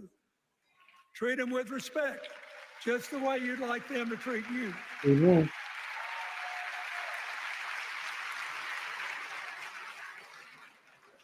Ask for their help and then follow our leader, Kamala, and ask them, how can I help you? We Democrats right now have a lot of hay in the barn. We've got massive achievements, massive advances, but there's still a lot of slips between today and Election Day that we have to navigate. And so I want to say this from the bottom of my heart. I have no idea Mhm. How many more of these I'll be able to come to? Mm. I started in 76 and I've been to every one since. Wow. But no, He's keeping it real. 72. He's keeping it real. Lord, I'm getting old. But here's what I want you to know. If you vote for this team, if you can get them elected and let them bring in this breath of fresh air, you will be proud of it for the rest of your life. Your children will be proud of it. Your grandchildren will be proud of it. The legacy. This is the legacy election. Which way do you go?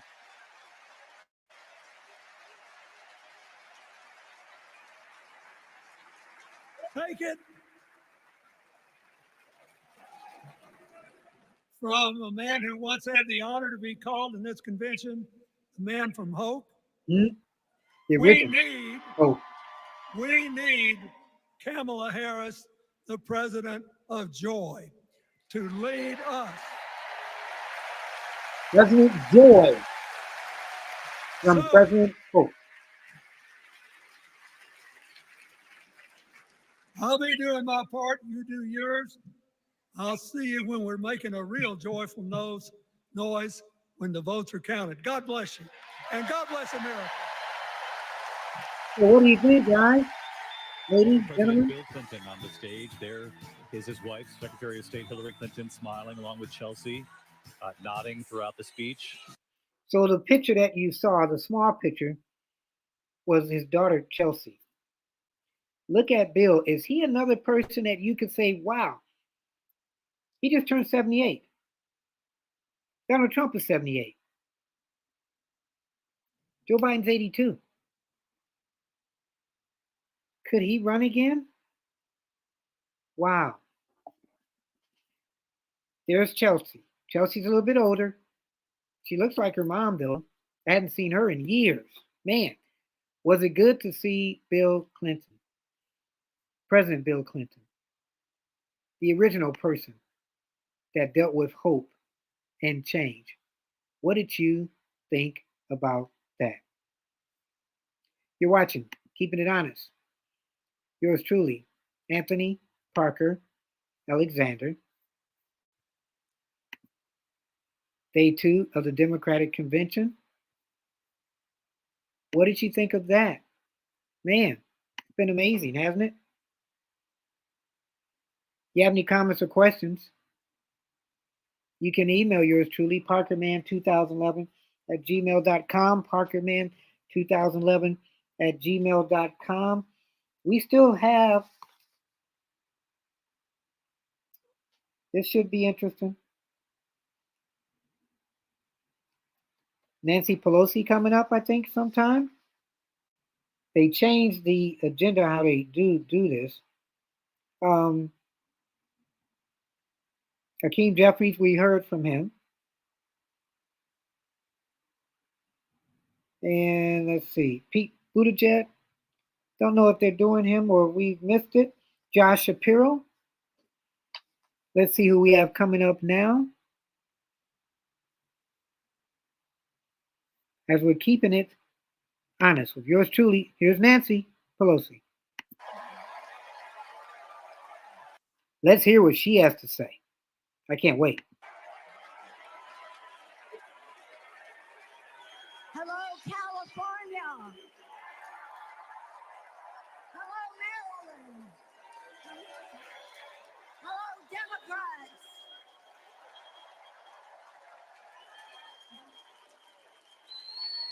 On January 20th, 2021, with the inauguration of Joe Biden and Kamala Harris, we established one of the most successful presidencies of modern times.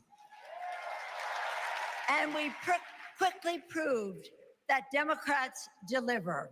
Sure. Millions of jobs, stronger infrastructure and rural broadband, a Biden child tax credit, rescuing human pensions, honoring our veterans, bold climate action, lowering the cost of prescription drugs, all thanks to President Biden's patriotic vision of a fairer America, doing so with liberty and justice for all. Thank you, Joe. Thank you, Joe.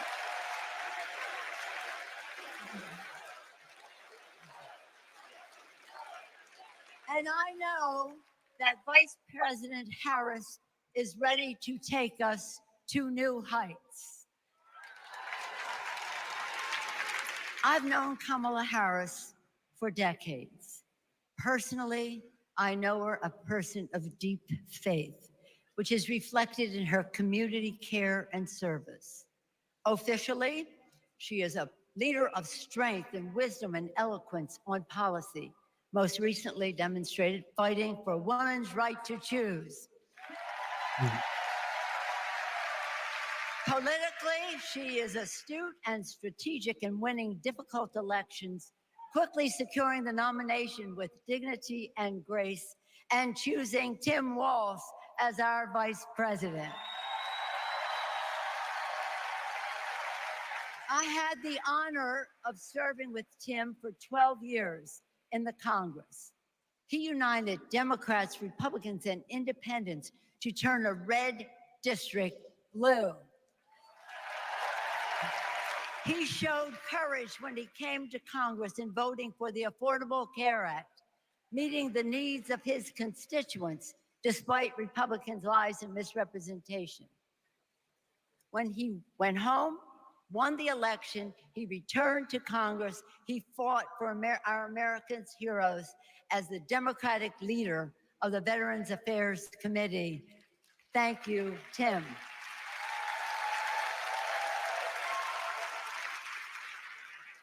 January 6th was a perilous moment for our democracy. I can't wait till she talks about this because people were coming for literally her head. Never before had a president of the United States so brazenly assaulted the bedrock of our democracy, so gleefully embraced political violence, so willfully betrayed his oath of office. Let us not forget who assaulted democracy on January 6th. He did. Not a fan of Donald Trump. But let us not forget who saved democracy that day. We did.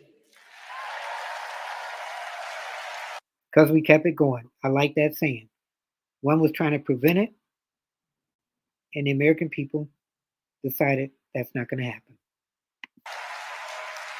And thank God we had a Democratic House of Representatives then. We returned to the Capitol that very same night. We insisted on certifying the election results on the floors of the House and the Senate. And we demonstrated to America and to the world that American democracy prevailed. That had to be cool, too. If you were one of those politicians that early in the day, people were trying to attack you to stop certifying these. And then afterwards, you guys came back in and you said, you know what? This is what democracy is about. We're going to finish the job. And they did. The parable of January 6th reminds us that our democracy is only as strong as the courage and commitment of those entrusted with its care. And we must choose leaders who believe in free and fair elections, who respect the peaceful transfer of power. The choice couldn't be clearer. Those leaders are Vice President Harris and Governor Walz.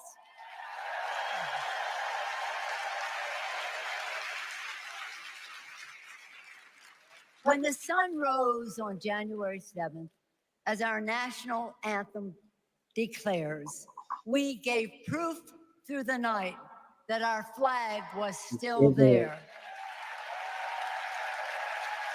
I like that. Now, in this election, we are called upon to do the same, to stand together, to reject autocracy, to choose democracy, and we will do so by electing a Democratic House with Hakeem Jeffries as Speaker of the House. That's what they're looking at. Electing a Democratic Senate, electing Tim Walz as Vice President of the United States, and electing Kamala Harris as the President of the United States. Onward to victory.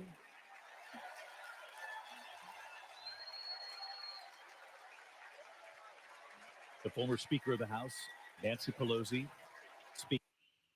Former Speaker of the House, Nancy Pelosi, and she's still around so much that you think she's Speaker of the House. But the way that this convention has been going, if you really look at it, because we're only right now dealing with the Democrats, what if there's a lady as President of the United States? What would that look like? Man, what would that look like? So these are some people that are close to Kamala Harris and Doug. Harris's Kamala Harris best friend. is She our introduced auntie. them and simply said, She'll don't be a Google him president before you meet. Who cares for all of us? She'll lift us up. In 2016, we celebrated Auntie's Senate win. We saw Trump winning. I was only 9, but I knew enough to be concerned. Auntie said, do you know what superheroes do? They fight back. And we will too. She will make time for what matters. You know, no one is busier than my auntie, but she always makes time for family. From moments as simple as cooking and sharing a meal to exchanging stories and jokes. Auntie taught me about being present in what's important, and I know that's how she'll lead. She'll treat everyone with respect. Even as a kid, Auntie made me feel that I was seen, that my words are important, that I am important and loved. I know she'll value others' perspectives, no matter their age or their background.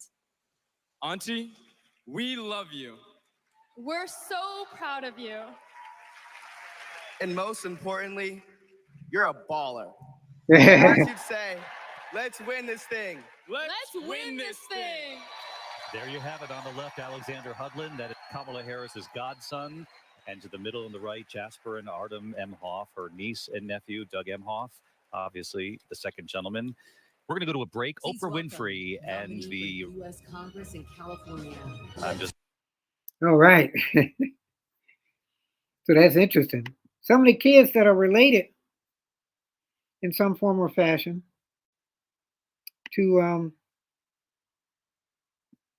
Kamala, they're known as Auntie. Okay. So you're watching Democratic Convention, day 3. One more day left. How are you feeling? What are your thoughts? What's your favorite part so far? You had Nancy Pelosi speaking, and she's a person that will never, she never intends to leave, but she's still there. She could have ran for president, but she didn't.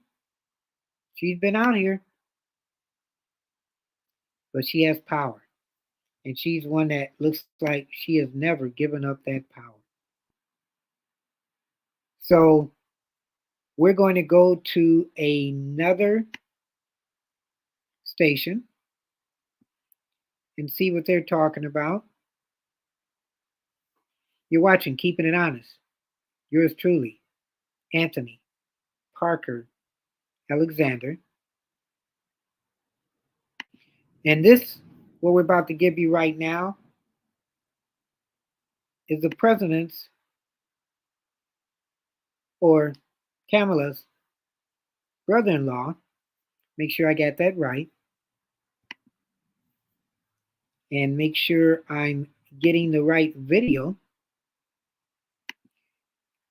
His name is Tony West. And of course, he's going to talk about Kamala. How do you feel? Do you feel better now? Is this some stuff you don't know about her? Have you been surprised by some things? Well, let's continue that surprise, because right now you're about to hear and watch Tony West.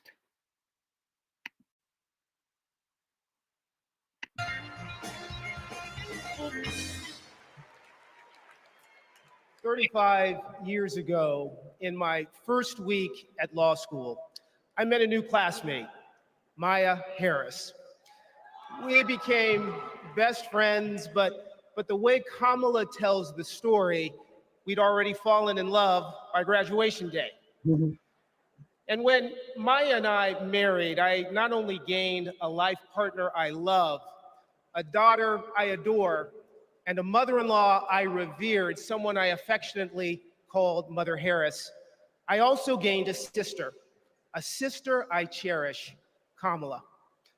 Now, Maya, Kamala, and I each pursued different legal careers, but we were motivated by the same values: a belief in equal opportunity, a yearning for fairness, a passion for justice. Values Mother Harris taught those two little girls, values that powered Kamala's public service from the very beginning. You know, one of Kamala's very first cases in the district attorney's office, it involved a woman, an innocent woman, wrongfully arrested in a police raid. It was a Friday afternoon, and the courthouse was shutting down for the weekend. And look, most prosecutors, they would have gone home and dealt with the matter the following Monday. But not Kamala. You see, my sister-in-law knew that if the judge didn't see this woman that afternoon, she'd spend the entire weekend in jail. And Kamala, she wondered, does this woman work weekends? Would she lose her job? Does she have young kids at home? Who'd feed those kids?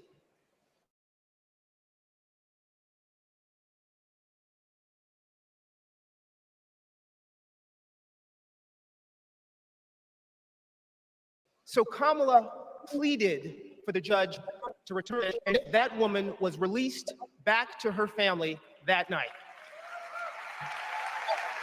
Now, it may seem small, but that's what it means to stand up for justice. That's what it means to stand for the people. And as Kamala says, when you know what you stand for, you know what to fight for. There you go. Woo-hoo. And look, believe me when I tell you, as a sister, a daughter, an auntie, and a mother, I've seen Kamala fight for her family. As district attorney, attorney general, U.S. Senator, and Vice President of the United States, I have watched her fight in the halls of power for those who have no voice there. And as president, I know she'll fight for you. She'll fight for all of us. Because, friends, when Kamala fights, we win. Thank you. God bless you.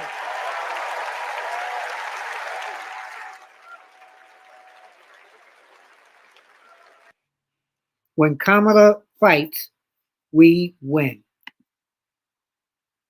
He was the brother-in-law. Wow. When Kamala fights, we win.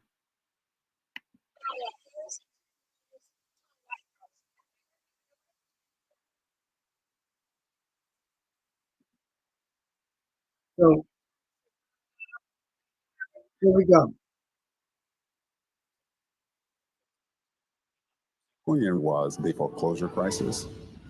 For too many Californians, hopes for lasting homeownership have been dashed. victims have fallen prey to a series of mortgage scams, fraud, and unfair business practices. In order to get meaningful relief, we had to sue the banks and see through a lengthy litigation process. When Kamala was sitting at the table negotiating, it wasn't just about the money, it was about real people. I vividly remember her thinking about Mommy, who could finally afford to buy her first home, and how proud Mommy was. So Kamala knew what was at stake for families and even whole communities. We are very proud to announce a tremendous victory for California. She truly believes that every single person, every American is worthy of the promise and the prosperity of this country. And every time Kamala has run for a bigger office, it's because she believes that she can have a bigger impact. There you go. We are making a commitment tonight with this celebration of this Senate race to bring our country together. In the Senate, to get a position on the Intelligence Committee is very coveted because it is about protecting our nation's security. And Kamala hit the ground running. She would not let a witness off easily. Did you have any communications with Russian officials for any reason during the campaign that have not been disclosed? I don't recall it. I need to be correct as best I can. I do want you to be honest. And I'm not able to be rushed this fast. It makes me nervous. Her questioning of Attorney General Sessions was historic, and she earned the respect of colleagues on both sides of the aisle. Kamala, as a senator, was a truth teller. She was there to expose what some of these guys were and what they intended to do. Can you think of any laws that give government the power to make decisions about the male body?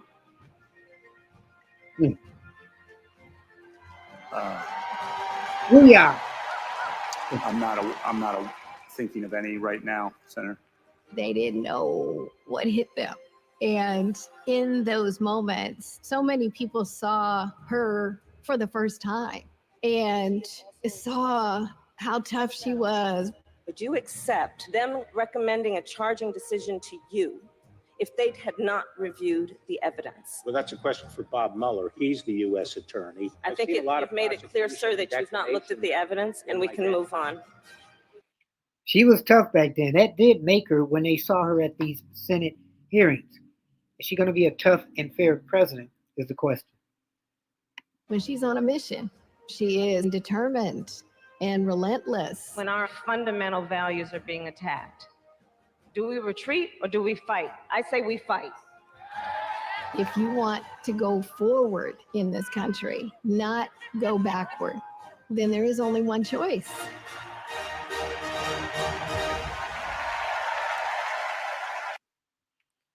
Kamala Harris, that's her. You got a little bit about her history from telling the story. And like I said, we're going back and forth to different news outlets to keep you abreast of what is being said on some of these outlets. We're just keeping it honest. Yours truly, Anthony Parker Alexander. Let me know what you think of the show so far. You can text me, 216-702-3718, 216-702-3718. And my little mouse now is going slow. And let's see what's happening here. Oh, God. This is streaming. That's what happens. Let's see. So we're going to go to this story. And this person, you know him. You love him. Some people know him. Some people don't know him. Well, you're going to learn a little bit about the guy. Okay? Because I thought he was interesting. Because I thought that he should have been picked to be her running mate. That didn't happen. But stay tuned for this guy. Because in a couple of years, maybe the next 4 years, he's going to run for president. He was being considered to be VP candidate. but they're saying that he really didn't want the job. So we're going to let you know who wants it. He's Jewish. Some people said that when they were announced he was one of the running mates or the candidates to become maybe vice president, that they decided not to pick him. So this guy, Josh Shapiro, he reminds me a little bit of Obama. Very charismatic. He's one of the speakers now. Like I told you, these Democratic conventions, there's spotlights on people for the future. So we know a little bit about Josh Shapiro, but you're going to know maybe a lot more. And I'm going to say this great speech that's coming up with Josh Shapiro, governor, on keeping it honest. Point there and trying to remind Democrats how close this will be come November. Raise your thing, and let me just tell you, one of the most important states in that battleground is Pennsylvania. You have an electrifying, dynamic governor, and he is the future of our party. Here we go. Josh Shapiro, of course, on the short list for potential running mates. Key battleground of Pennsylvania. Thank you. Here is governor tonight. 2.5 centuries ago in Philadelphia, a band of patriots declared their independence from a king and set ourselves on a path of self-determination. Generation after generation has embraced that responsibility. Ordinary Americans rising up, demanding more, seeking justice. And in every chapter of our American story, we've made progress and advanced the cause of freedom. Today we find ourselves writing that next chapter. Will we be a nation defined by chaos and extremism? Or will we choose a path of decency, honor, and continued progress? Kamala Harris, well, she has spent her entire career making progress. Donald Trump, a man with no guardrails, wants to take away our rights and our freedoms. And listen, while he cloaks himself in the blanket of freedom, what he's offering isn't freedom at all. Because hear me on this, it's not freedom to tell our children what books they're allowed to read. No, it's not. It's not freedom. Say it again. And it's not freedom to tell women what they can do with their bodies. And hear me on this, it sure as hell isn't freedom to say you can go vote, but he gets to pick the winner. That's not freedom. But you know what? You know what, Democrats? We are the party of real freedom. That's right. The kind of real freedom that comes when that child has a great public school with an awesome teacher because we believe in her future. Real freedom that comes when we invest in the police and in the community so that child can walk to and from school and get home safely to her mama. Mm-hmm. Real freedom that comes when she can join a union, marry who she loves, start a family on her own terms, breathe clean air, drink pure water, worship how she wants, and live a life of purpose where she is respected for who she is. Close your eyes, listen to him. He sounds like Obama, has that same rhythm in his voice and that passion, and knows how to use his gestures right. And look at this lady right there. She looks like she's about to cry. Real freedom that comes when she can look at Madam President and know that this is a nation where anything and everything is possible. That is real freedom, and that is what we are fighting for.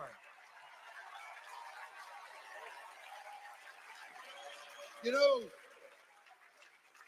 Kamala and Tim's names may be on the ballot, but it's your rights. It's our rights. It's our future and freedoms that are on the line. And you have the power to shape the future of this country. Just like our ancestors who fought for freedom on the battlefield and sat in at lunch counters so our kids could stand up.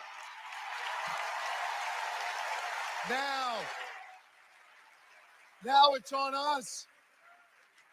It's on us, my friends, to organize in our communities and on our For You pages around three basic American principles.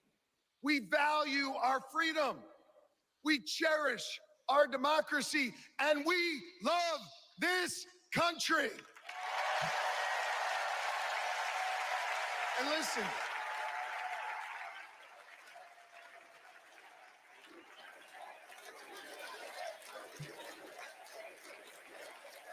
we love this country.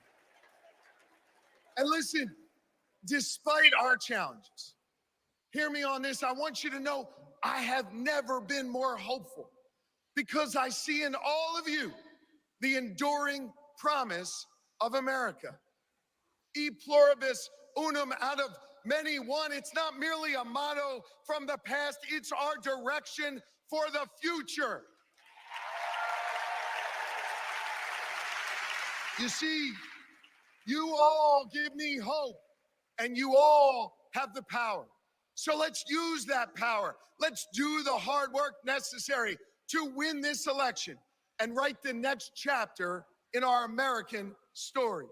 So are you ready to protect our rights? Are you ready to secure our freedoms? And are you ready to defend our democracy? And are you ready to elect Kamala Harris and Tim Walz? America, let's get to work. The very popular governor of Pennsylvania, Josh Shapiro, who's a So there you go. The next Barack Obama. Look at him now. He uses hands. He uses his tone. He uses inflection. This guy is going to be a power person. He's governor already. He interviewed, like they say, with Kamala Harris. So this lady right here is a young poet. And let's sit back and listen to what she says. She certainly stole the show at the inauguration for Joe Biden in 2021. Of course, she delivered her speech, "The Hill We Climb."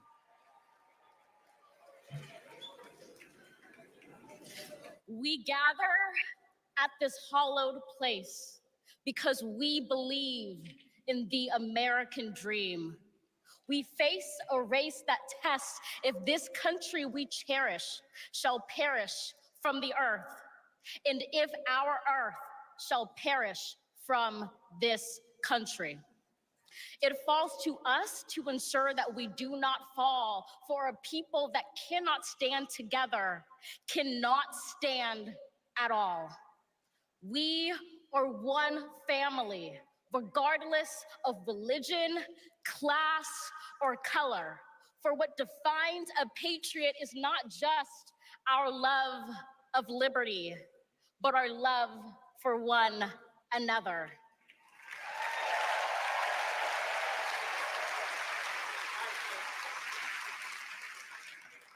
This is loud in our country's call because while we all love freedom, it is love that frees us all.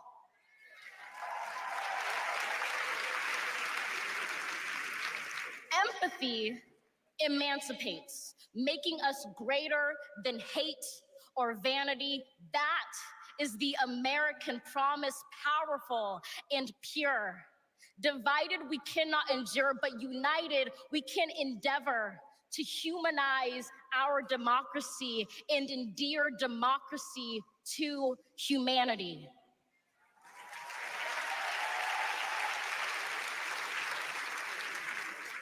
And make no mistake, cohering is the hardest task history ever wrote. Mm. But tomorrow is not written by our odds of hardship, but by the audacity of our hope, by the vitality of our vote.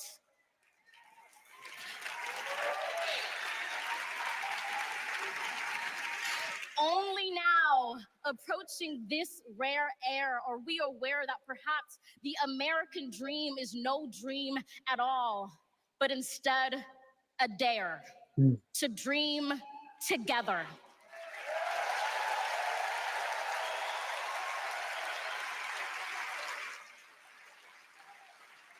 Like a million roots tethered, branching up humbly, making one tree. This is our country from many, won from battles, won our freedoms, sung. Our kingdom come has just begun.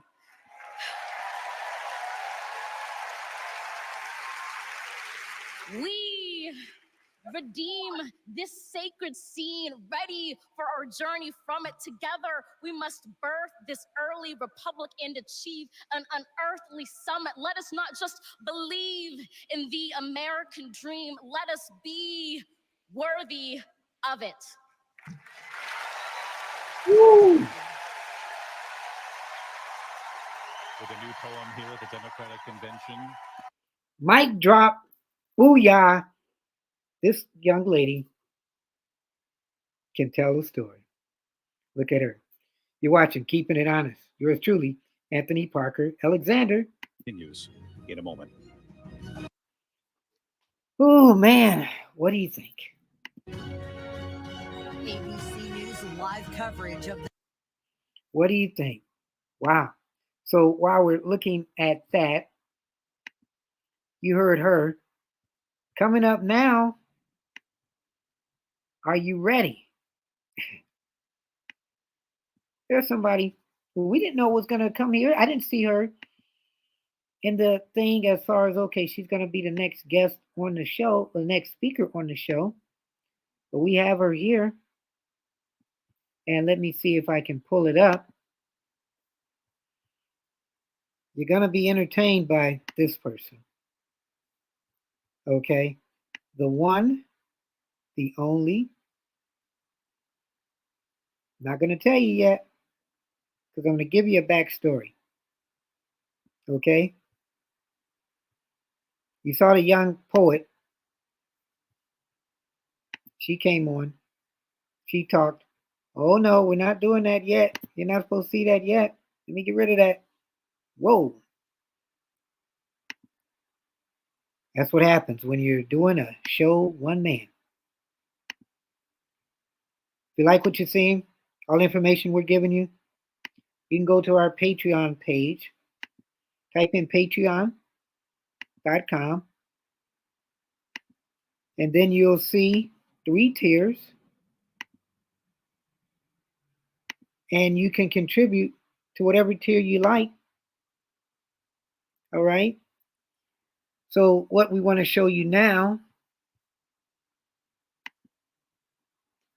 is this video before we have, you kind of already saw who it was. But I want to show you this video first. And then we're going to go from there because I didn't know this person was even coming. I looked on my list and I guess she was a surprise person. But if you have her coming, is it going to be a done deal? Done deal?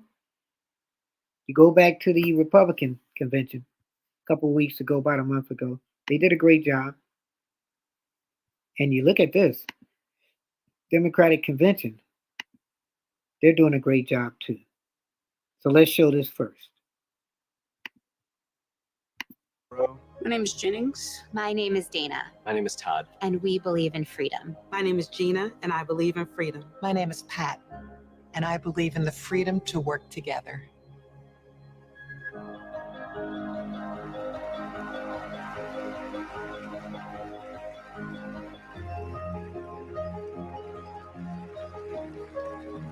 Here we go. Let's stay tuned. Coming up. The one, the only. Please welcome Oprah Winfrey. Booyah.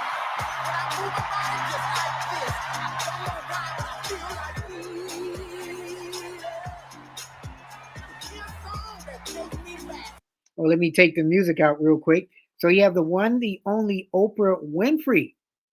Let's hear what she has to say. Good evening, everybody! You get a car. You get a car. You get a vote. You get a vote. You get a vote. Y'all get votes. Who says you can't go home again?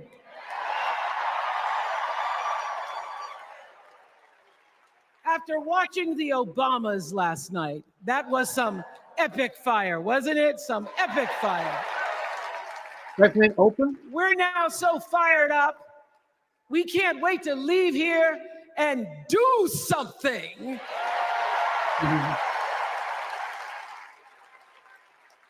And what we're going to do is elect Kamala Harris as the next president of the United States.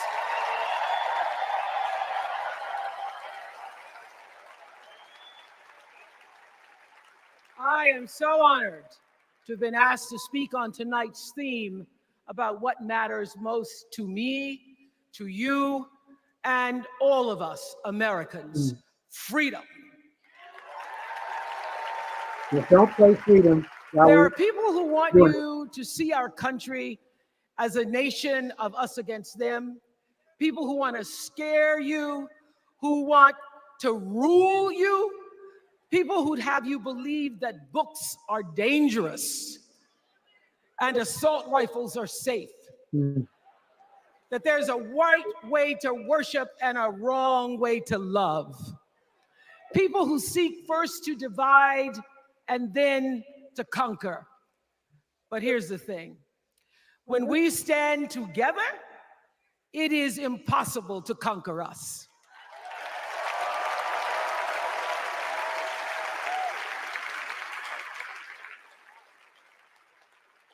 In the words of an extraordinary American, the late Congressman John Lewis.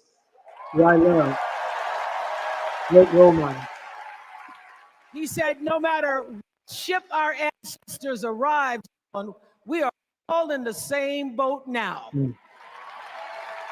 Congressman Lewis knew very well how far this country has come because he was one of the brilliant Americans who helped to get us where we are.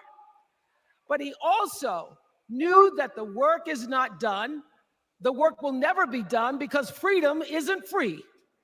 America is an ongoing project. It requires commitment. It requires being open to the hard work and the heart work of democracy. And every now and then, it requires standing up to life's bullies.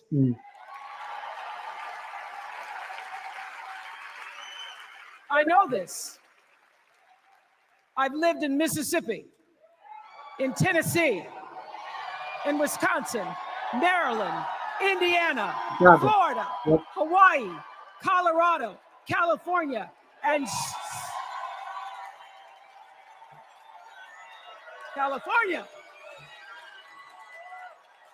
and sweet home Chicago, Illinois. Yes, Chicago.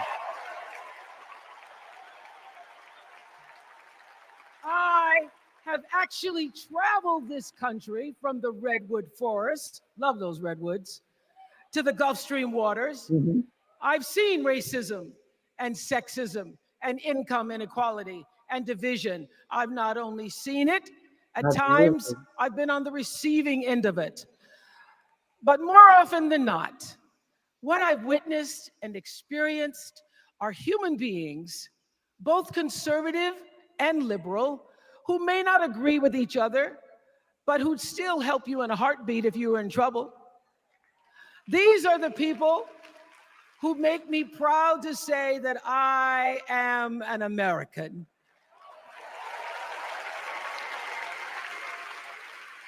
They are the best of America. And despite what some would have you think,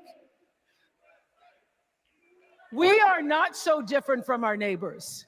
When a house is on fire, we don't ask about the homeowner's race or religion. We don't wonder who their partner is or how they voted. No, we just try to do the best we can to save them. And if the place happens to belong to a childless cat lady, Yeah, cat lady. Like, why you looking at me? well, we try to get that cat out too.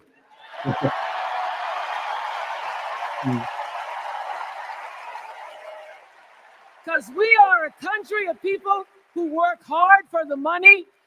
We wish our brothers and sisters well, and we pray for peace. We know all the old tricks and tropes that are designed to distract us from what actually matters, but we are beyond ridiculous tweets and lies and foolery. These are complicated times, people, and they require adult conversation. And I welcome those conversations because civilized debate is vital to democracy, and it is the best of America. Now, over the last couple of nights, we have all seen brave people walk onto the stage and share their most private pain. Amanda and Josh, Caitlin, Hadley, they told us their stories of rape and incest and near-death experiences from having the state deny them the abortion that their doctor explained was medically necessary. And they've told us these things for one reason, and that is to keep what happened to them from happening to anybody else. Because if you do not have autonomy over this, if you cannot control when and how you choose to bring your children into this world and how they are raised and supported, there is no American dream. Yes, sir. Yes, sir. The women and men who are battling to keep us from going back to a time of desperation and shame and stone cold fear, they are the new freedom fighters. And make no mistake, they are the best of America.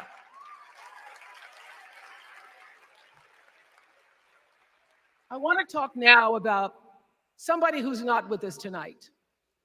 Tessie Prevost Williams was born in New Orleans, not long after the Supreme Court ruled that segregated public schools were unconstitutional. That was in 1954, same year I was born. But I didn't have to head to first grade at the all-white McDonough 19 school with a U.S. Marshal by my side like Tessie did. And when I got to school, the building wasn't empty like it was for Tessie. You see, rather than allowing McDonough to be integrated, parents pulled their kids out of the school, leaving only Tessie and two other little Black girls, Gail Etienne and Leona Tate, to sit in a classroom with the windows papered over to block snipers from attacking their 6-year-old bodies. Tessie passed away 6 weeks ago.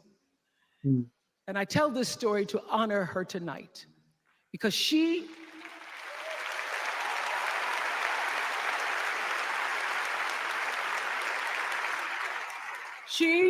like Ruby Bridges and her friends, Leona and Gail, the New Orleans Four, they were called. They broke barriers and they paid dearly for it. But it was the grace and guts and courage of women like Tessie Prevost Williams that paved the way for another young girl who 9 years later became part of the second class to integrate the public schools in Berkeley, California. And it seems to me that at school and at home, somebody did a beautiful job of showing this young girl how to challenge the people at the top and empower the people at the bottom. They showed her how to look at the world and see not just what is, but what can be. They instilled in her a passion for justice and freedom and the glorious fighting spirit necessary to pursue that passion. And soon and very soon,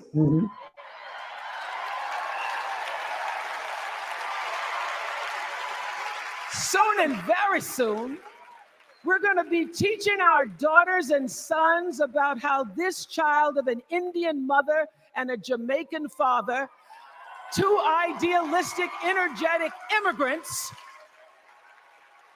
Well put. Immigrants. Well put. Immigrants. How this child grew up to become the 47th president of the United States. Endorsed by Oprah Winfrey.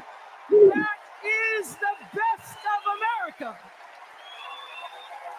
Man of the free and the brave.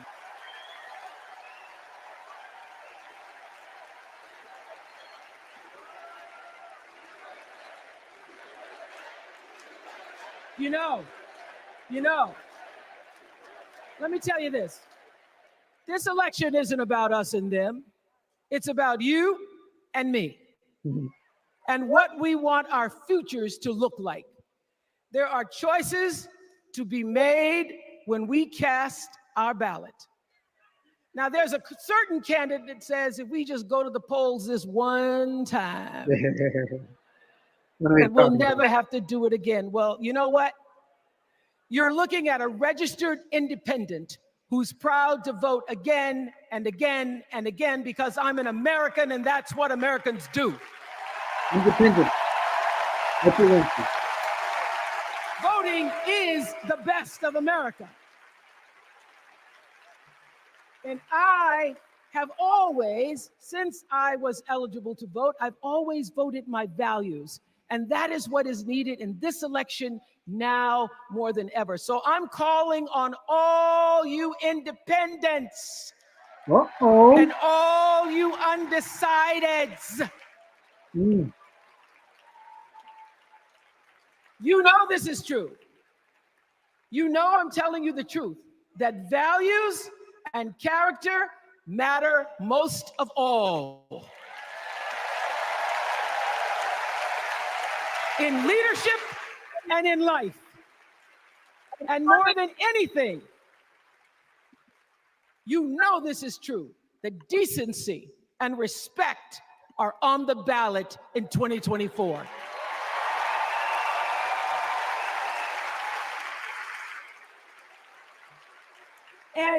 And just plain common sense. Common sense tells you that Kamala Harris and Tim Walz can give us decency and respect. They're the ones that give it to us. So, we are Americans. We are Americans. Let us choose loyalty to the Constitution over loyalty to any individual. Because that's the best of America. And let us choose optimism over cynicism, because that's the best of America. And let us choose inclusion over retribution. Let us choose common sense over nonsense. That's the best of America. Because that's the best of America. And let us choose the sweet promise of tomorrow over the bitter return to yesterday. We won't go back.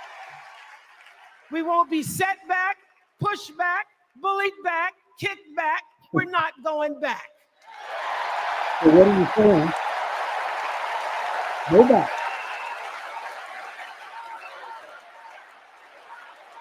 Not going We back. won't go back.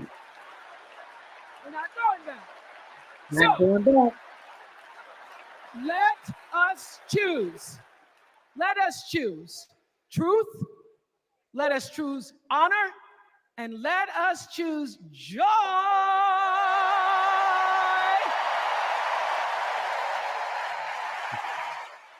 Because that's the best of America. But more than anything else, let us choose freedom. Why? because that's the best of America. Yeah. We're all Americans, and together, let's all choose Kamala Harris.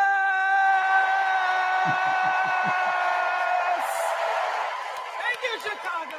Thank you.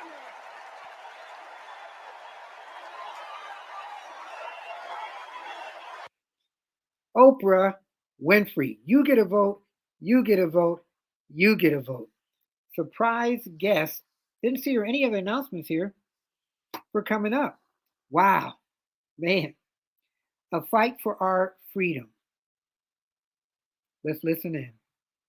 Kid at West High School loved Tim Walz. Yeah, I mean, Tim was jovial. When he would start teaching, it was like full contact teaching. You could not help but be interested in what he was talking about. He seemed to care about everybody in his class. He knew everyone's name. He wanted to know what interested you, how to engage you, what you were excited about, what you're feeling bad about. Mr. Walz was my geography and social studies teacher. Mr. Walz was my football coach. My middle school basketball coach, when we were doing the high school play The Nerd, he was the person building the sets. I don't think that there has ever been a moment where I've seen Tim exhausted from giving or engaging. He always seems like that person that's got the never-ending gas tank who can keep going. When I decided to come out as gay, we started the Gay Straight Alliance. Tim Walz was the faculty advisor. We saw him not only as a teacher, but a mentor and a leader. Mr. Walz was a really big part in helping build this community, and he's a big reason why I became a teacher myself. It was inspiring being in his classroom.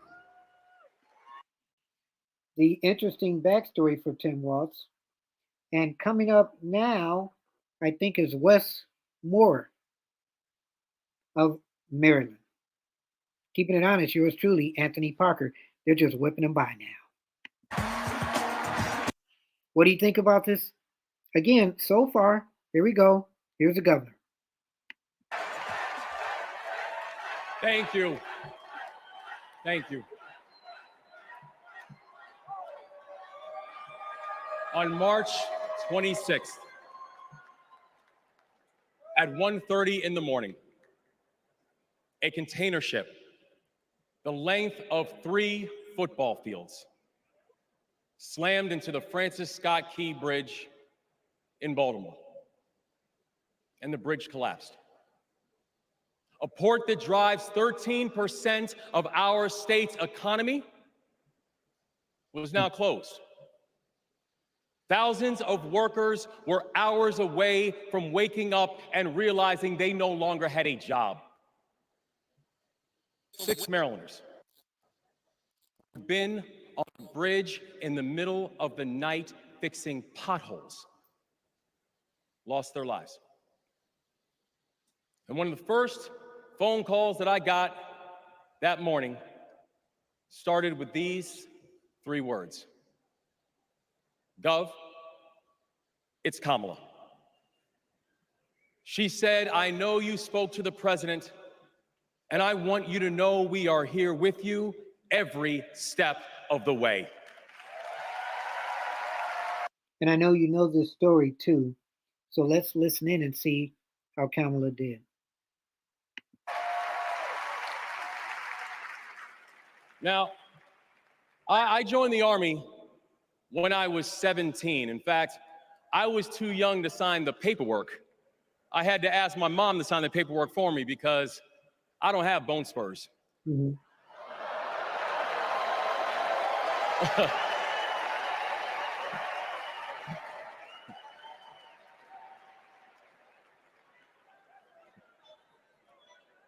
I led soldiers in combat in Afghanistan. Mm.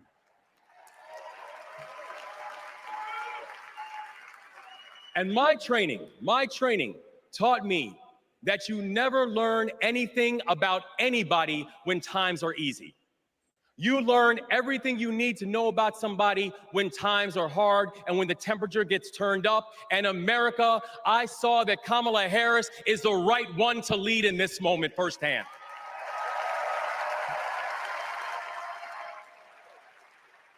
And united with the Almighty God's grace, we brought closure to the families of the 6 victims. And while many said it could take 11 months to reopen the port of Baltimore. We got it done in 11 weeks. Wow. You're right.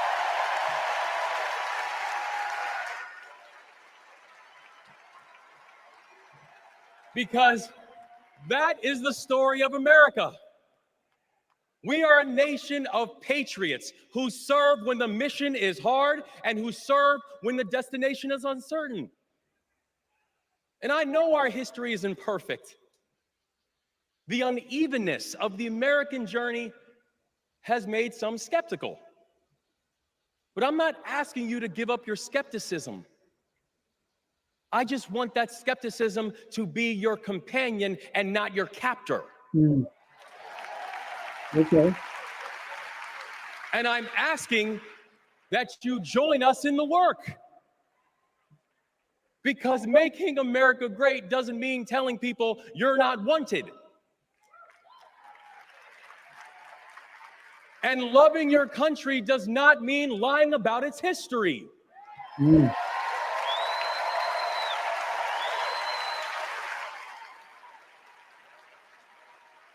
Making America great means saying the ambitions of this country would be incomplete without your help.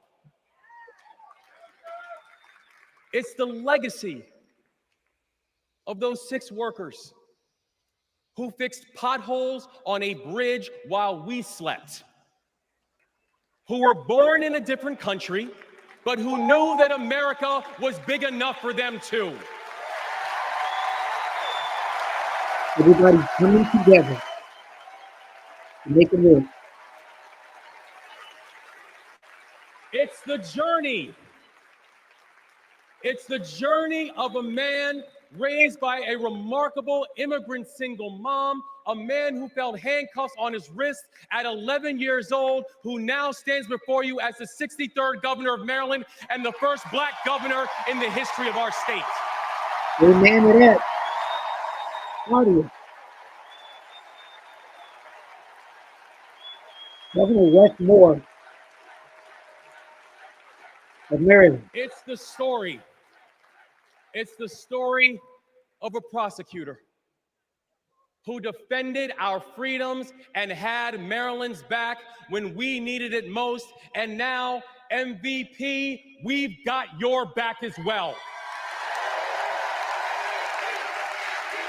MVP. Yeah. That's right. It's my fellow veteran, my brother, and the next Vice President of the United States, Tim Walz. And now, Tim knows that in the military, you count the days towards mission completion. So guess what, y'all? We have got 75 days and a wake up until Election Day. 75 days and a wake up for us to prove what Americans can do when the pressure is on. 75 days and a wake up for us to show that true patriots do not whine and complain. We put our heads down and we get to work. 75 days and a wake up to build a future that those who came before us hope for, and those who come after us that they deserve. And 75 days and a wake up to elect a leader who is willing to believe in the best of us, and that leader is Kamala Harris, the next president of the United States. Thank you, God bless you, and let's leave no one behind. Yeah, I like that. Wow, keeping it honest. Yours truly, Anthony Parker, Governor Westmore, young looking guy. Wow. And he's governor. We got to keep up with him. A great speech. Coming up now is Transportation Secretary Pete Buttigieg. Buttigieg. There we go.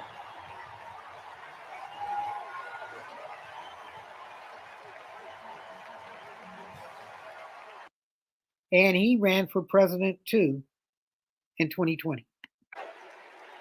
Good evening, Democrats. Thank you, Chicago. Here's a sentence I never thought I'd hear myself saying.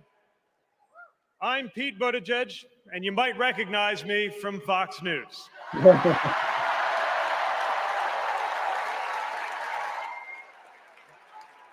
believe in going anywhere, in service of a good cause, and friends, we gather in a very good cause, electing Kamala Harris and Tim Walz, the next president and vice president of the United States.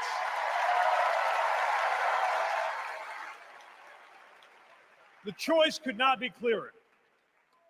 Donald Trump rants about law and order, as if he wasn't a convicted criminal running against a prosecutor.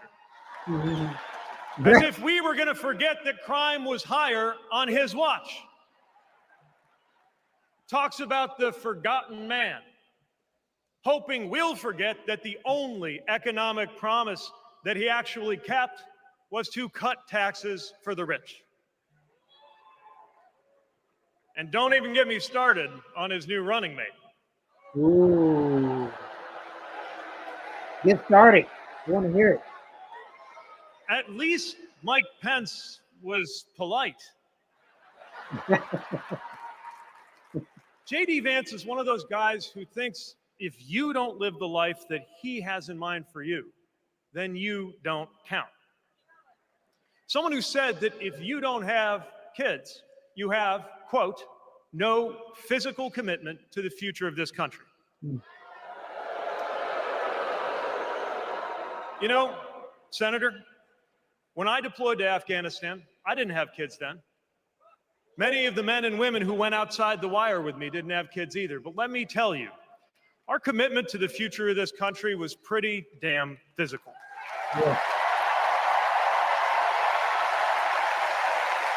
Today he was in the military.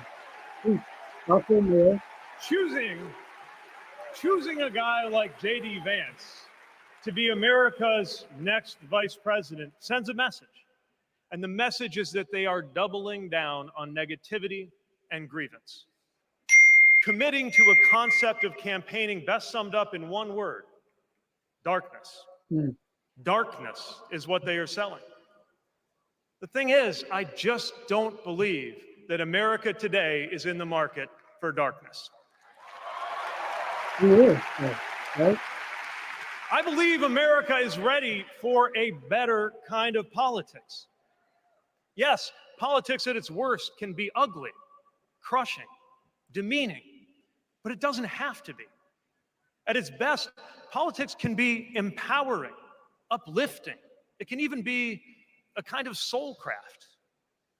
My faith teaches me that the world isn't made up of good people and bad people, but rather that each of us is capable of good and bad things. And I believe leaders matter because of what they bring out in each of us, the good or the bad. Right now, the other side is appealing to what is smallest within you. They're telling you that greatness comes from going back to the past. They're telling you that anyone different from you is a threat. They're telling you that your neighbor or nephew or daughter who disagrees with you politically isn't just wrong, but is now the enemy. I believe in a better politics, one that finds us at our most decent and open and brave. The kind of politics that Kamala Harris and Tim Walz are offering. And as you have felt these many days, that kind of politics also just feels better to be part of. There is joy in it, as well as power. And if all of that sounds naive, let me insist that I have come to this view not by way of idealism, but by way of experience. Not just the experience of my unlikely career. Someone like me serving in Indiana, serving in Washington, serving in uniform. I'm thinking of something much more basic. I'm thinking of dinner time at our house in Michigan. When the dog is barking and the air fryer is beeping and the mac and cheese is boiling over, And it feels like all the political negotiating experience in the world is not enough for me to get our 3-year-old son and our 3-year-old daughter to just wash their hands and sit at the table. It's the part of our day when politics seems the most distant.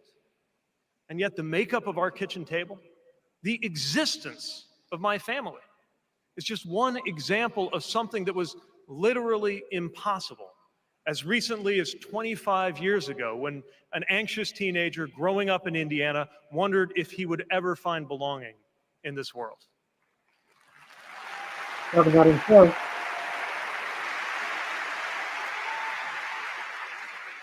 This kind of life went from impossible to possible, from possible to real, from real to almost ordinary in less than half a lifetime. Wow. But that didn't just happen. It was brought about through idealism and courage, through organizing and persuasion and storytelling, and yes, through politics, the right kind of politics, the kind of politics that can make an impossible dream into an everyday reality. I don't presume to know what it's like in your kitchen, but I know, as sure as I am standing here, that everything in it, the bills you pay at that table, the shape of the family that sits there, the fears and the dreams that you talk about late into the night there, all of it compels us to demand more from our politics than a rerun of some TV wrestling death match. Donald Trump, So WWF. this November, we get to choose. We get to choose our president. We get to choose our policies, but most of all, we will choose a better politics. A politics that calls us to our better selves and offers us a better everyday. That is what Kamala Harris and Tim Walz represents. That is what Democrats represent. That is what awaits us when America decides to end Trump's politics of darkness once and for all. That is what we choose when we embrace the leaders who are out there building bridges and reject the ones who are out there banning books. This is what we will work for every day to November and beyond. So let's go win this. Thank you, Democrats. Thank you. Buttigieg.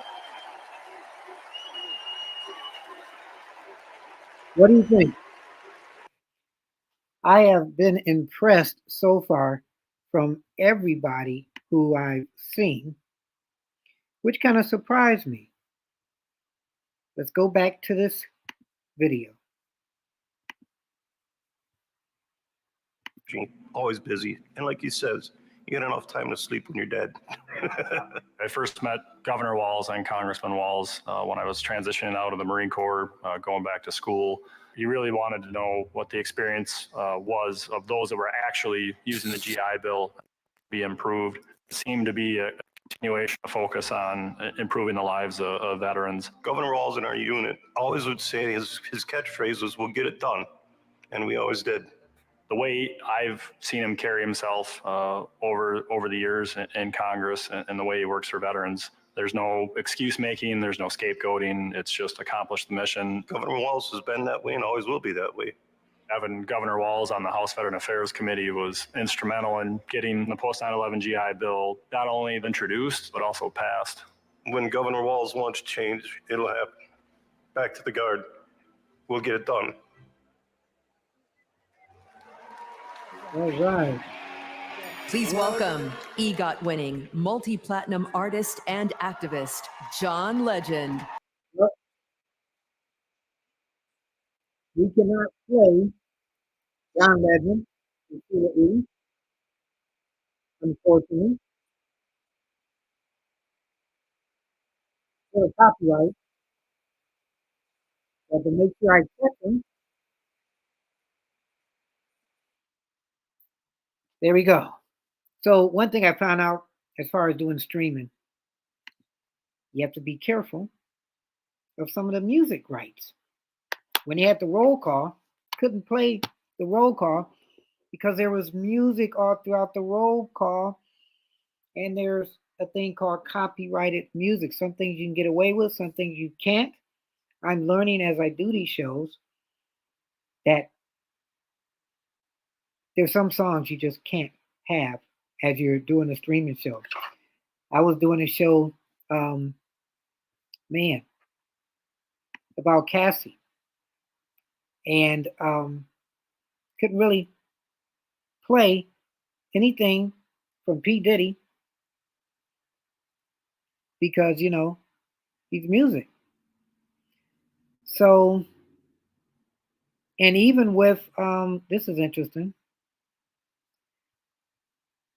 even with this Democratic convention, I found out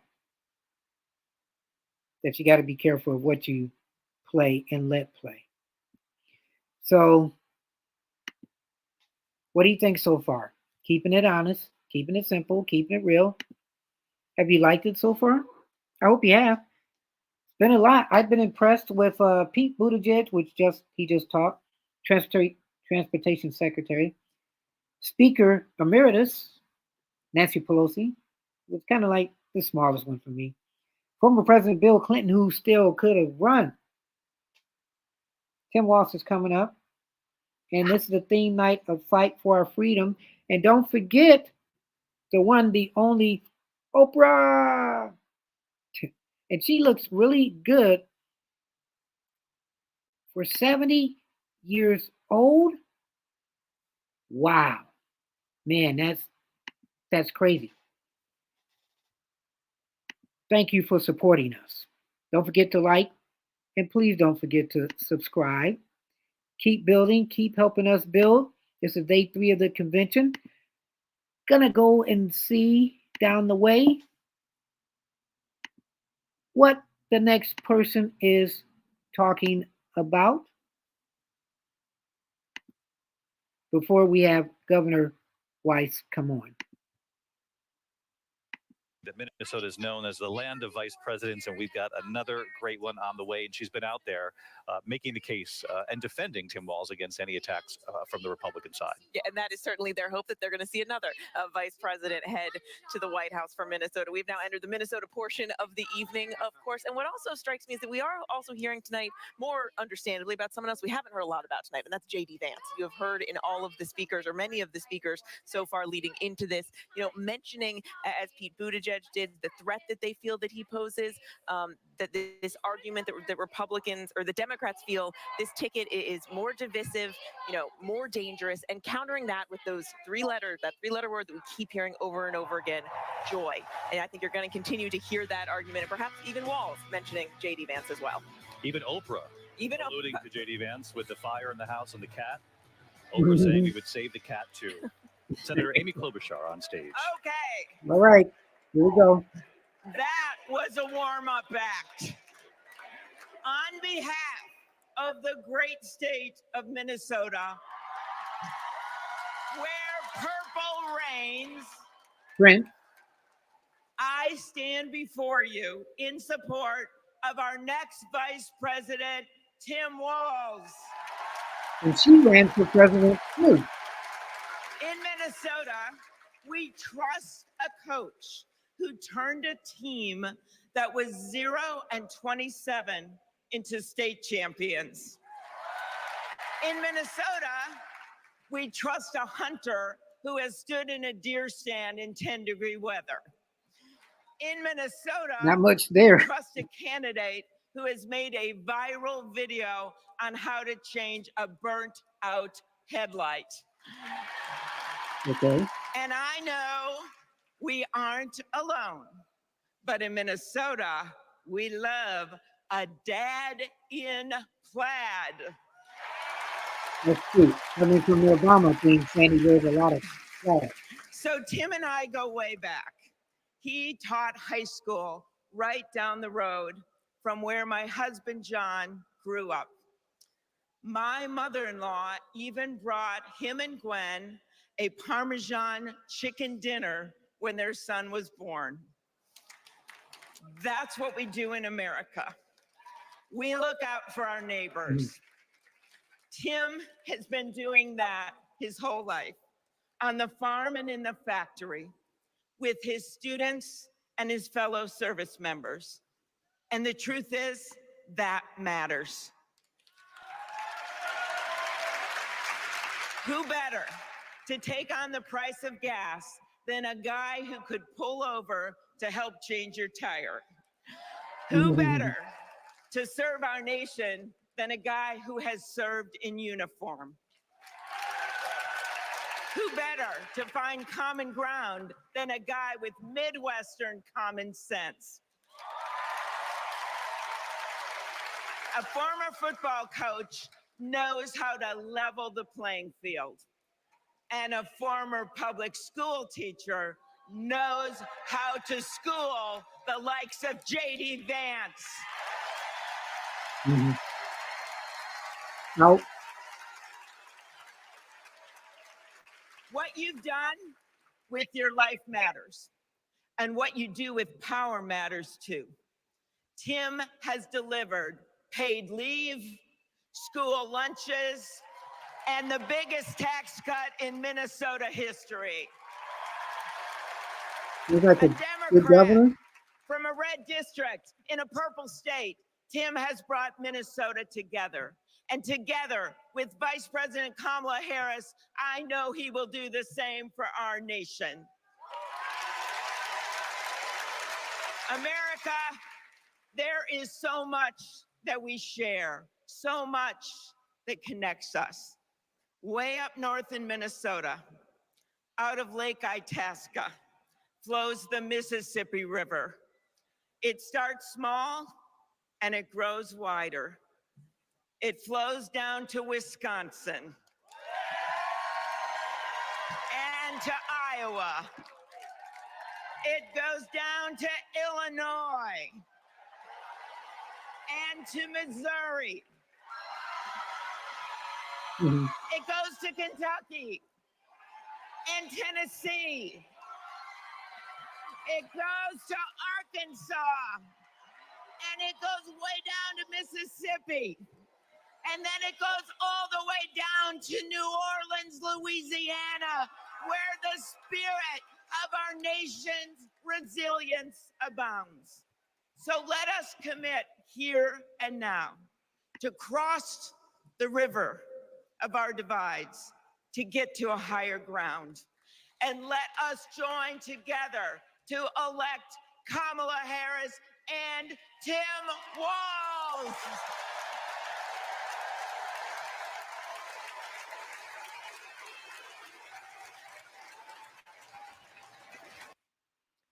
And just to let you know, never was really a fan of Klobuchar. She's okay, but it kind of showed me, wow, here's an average person who did get into politics and make a difference. So speaking of difference, you're watching Keeping It Honest with yours truly, Anthony Parker Alexander. We're looking on our list right here. So Tim should be coming up in a minute. Let me know what you think so far. Text me, 216-702-3718, 216-702-3718. Email address, parkerman2011@gmail.com, parkerman2011@gmail.com. And we have coming up, I think right before Tim, this person right here.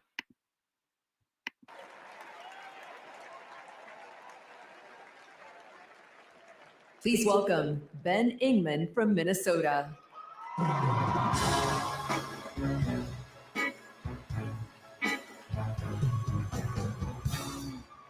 Tim Walz is the kind of guy you can count on to push you out of a snowbank. Okay. I know this because Tim Walz has pushed me out of a snowbank. I grew up next door to the Walzes in Mankato. Mr. Walz was also my geography teacher. Wow. And my coach. Wow. Not for high school football, but for 7th grade basketball and track. Wow. So what was a high school football coach doing, coaching 7th grade basketball and track?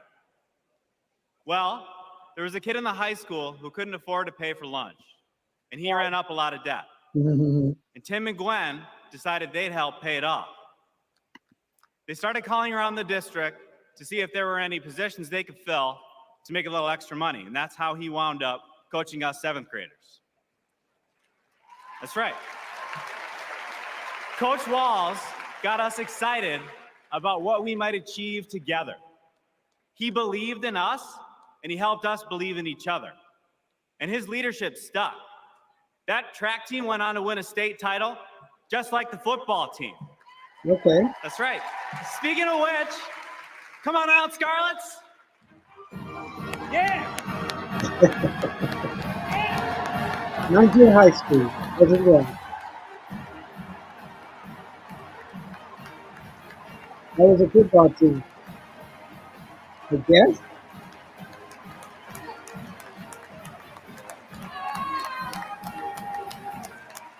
With some of the parents.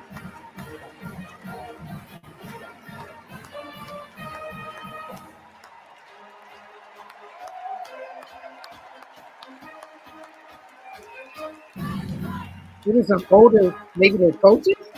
I don't know.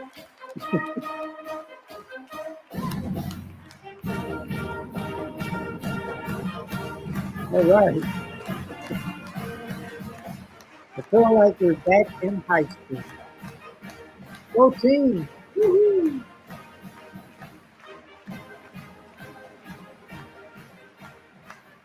You're watching Keeping It Real, Keeping It Honest, Keeping It Simple. You know, all this High got school me thinking years.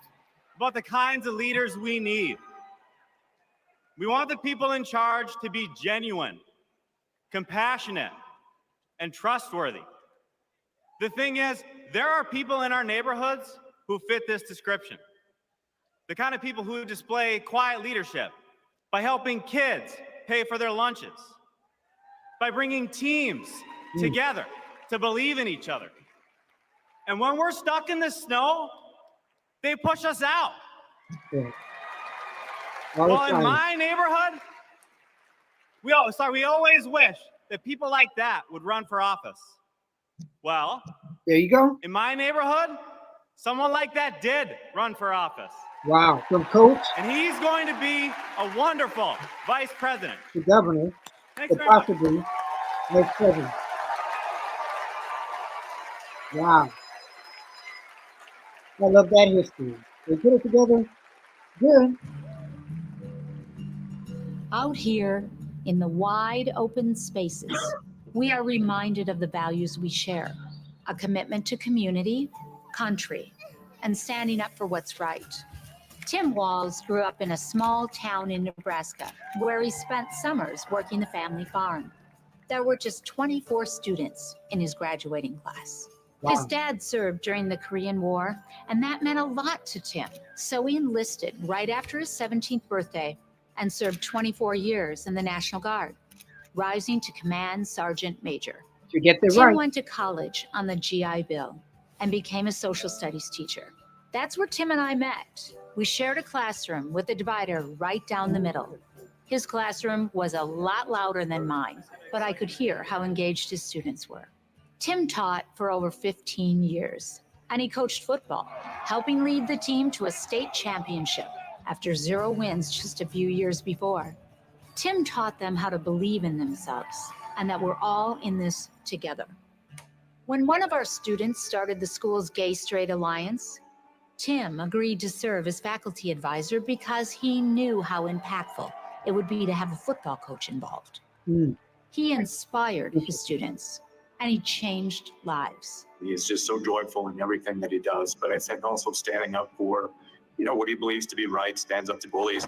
Then Tim's students inspired him to run for Congress in southern Minnesota. Wow. Tim spent a lot of time working with Republicans, fighting to help farmers and expanding veterans' benefits. Whether it was in Congress or as governor, his focus has always been helping working people like those he grew up with. That's why he fought for the largest tax cut in Minnesota state history, but Tim Walz was there for small businesses like ours. With the urging of Governor Walz, we were able to pass the Alex Smith Insulin Affordability Act, and it has saved lives in Minnesota. With Tim as governor, Minnesota is one of the best places to raise a family and one of the best states for business. Tim's a lifelong hunter and gun owner.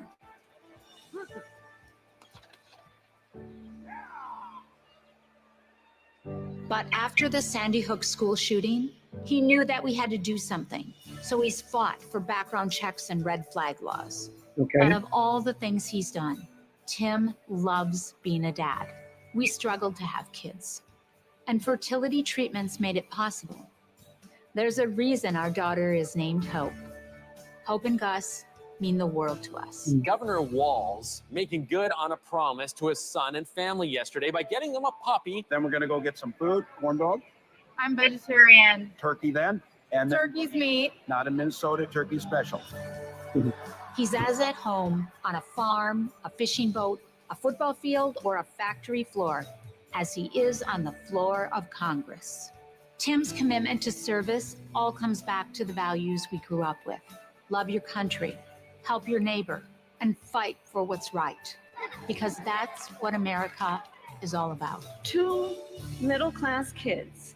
One, a daughter of Oakland, California. The other, a son of the Nebraska Plains, only in America. Is it possible for them together to make it all the way to the White House? Well, they're almost there. We'll see what happens. Good story. Check it out yourself, too. Please welcome the Democratic nominee for Vice President, Governor Tim Walz. Now we get to hear his side of the story. And it's almost like he ran out there. Let me get to that real quick. He was quicker than me trying to stop the music. Governor Tim Walz, I told you, he's going to be doing this to the heart. It's the Oprah thing. Watch how many times he does that. Governor Tim Walz. Wow. As I'm learning, let me see, is the music gone? Not yet. You're watching Keeping It Honest with yours truly, Anthony Parker. Music's gone. Tim Walz, presidential vice president nominee. Let's hear his story.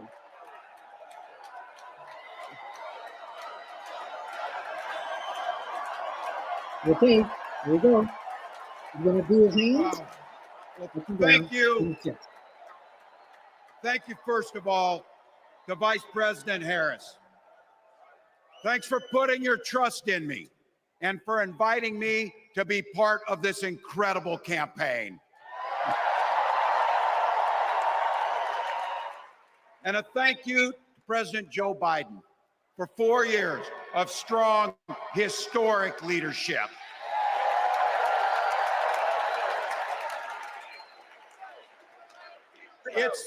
It's the honor of my life to accept your nomination for Vice President of the United States.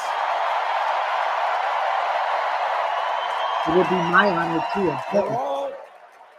We're all here tonight for one beautiful, simple reason. We love this country.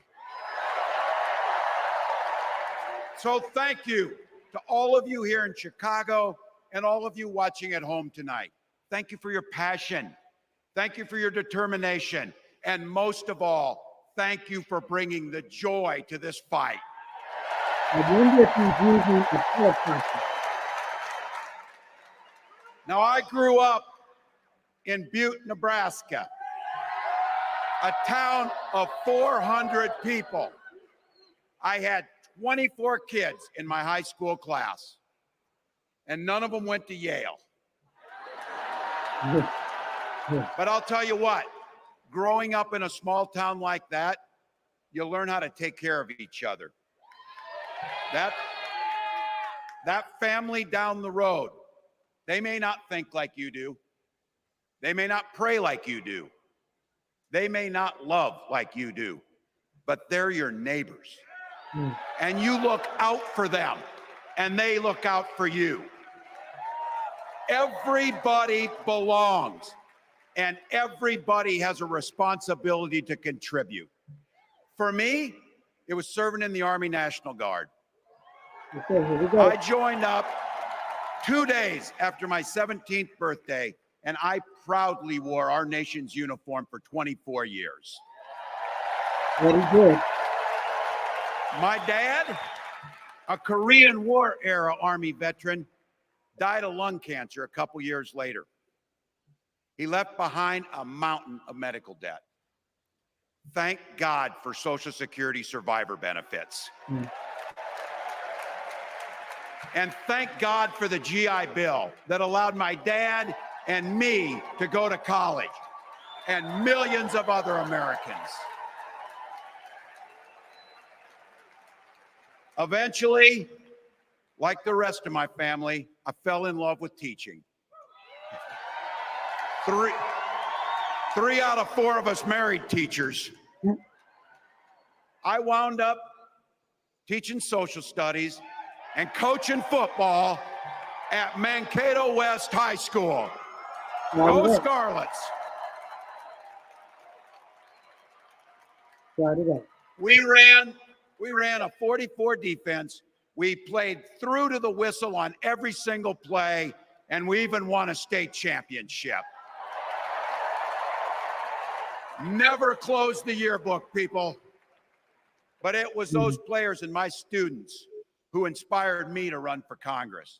They saw in me what I had hoped to instill in them, a commitment to the common good, an understanding that we're all in this together, and the belief that a single person can make a real difference for their neighbors. So there I was, a 40-something high school teacher with little kids, 0 political experience, and no money, running in a deep red district. Yeah. But you know what? Never underestimate a public school teacher. Never. There you go. I represented my neighbors in Congress for 12 years, and I learned an awful lot. I learned how to work across the aisle on issues like growing the rural economies and taking care of veterans.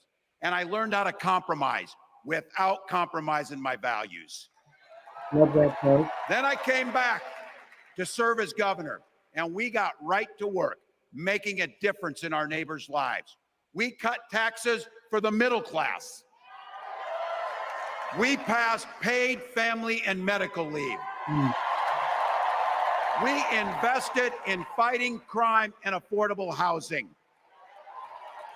We cut the cost of prescription drugs and helped people escape the kind of medical debt that nearly sank my family. And we made sure that every kid in our state gets breakfast and lunch every day. That sounds really good. Listen. So while other states were banning books from their schools, we were banishing hunger from ours. Got a great sales pitch. We also protected reproductive freedom because in Minnesota, we respect our neighbors and the personal choices they make.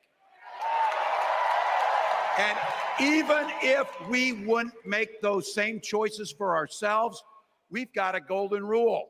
Mind your own damn business. Maybe think of another time. And that includes IVF and fertility treatments. And this is personal for Gwen and I.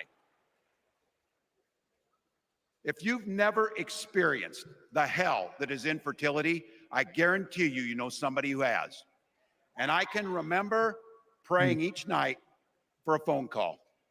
The pit in your stomach when the phone had rang, and the absolute agony when we heard the treatments hadn't worked.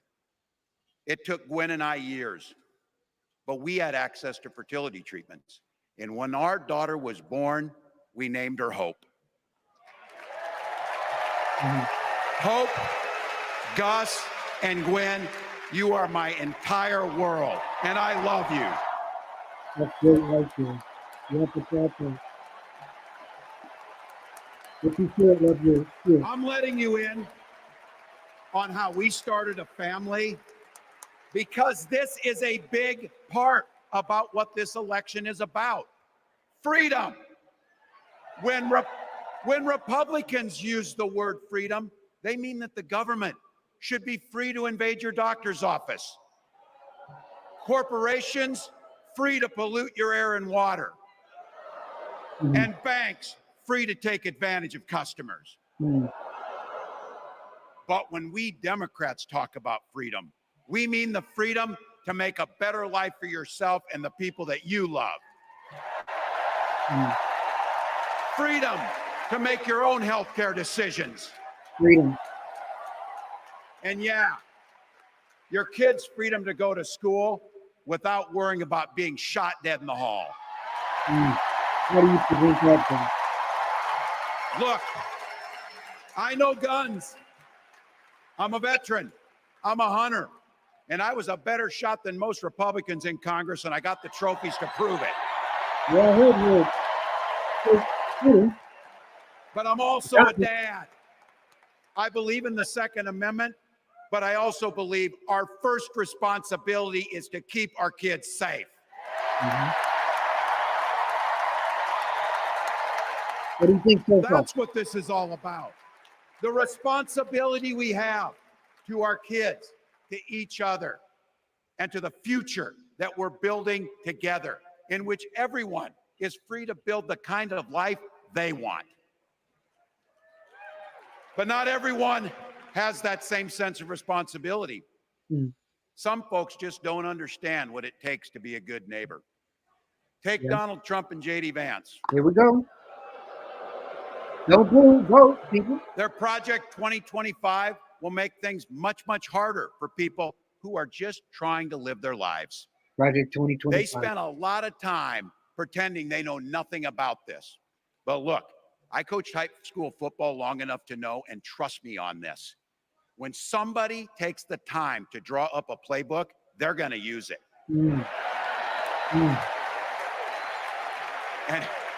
And we know if these guys get back in the White House, they'll start jacking up the costs on the middle class. They'll repeal the Affordable Care Act. They'll gut Social Security and Medicare.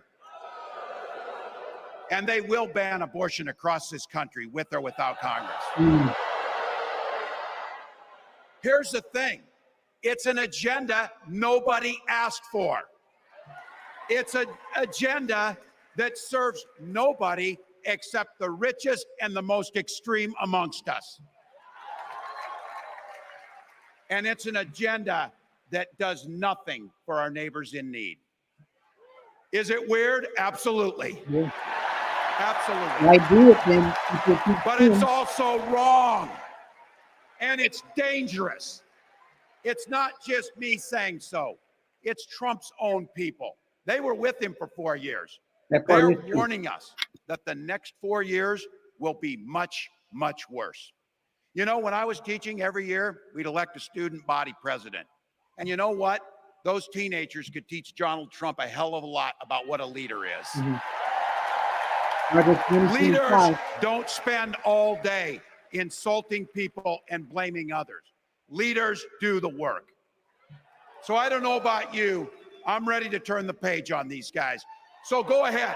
Say it with me. We're not going back.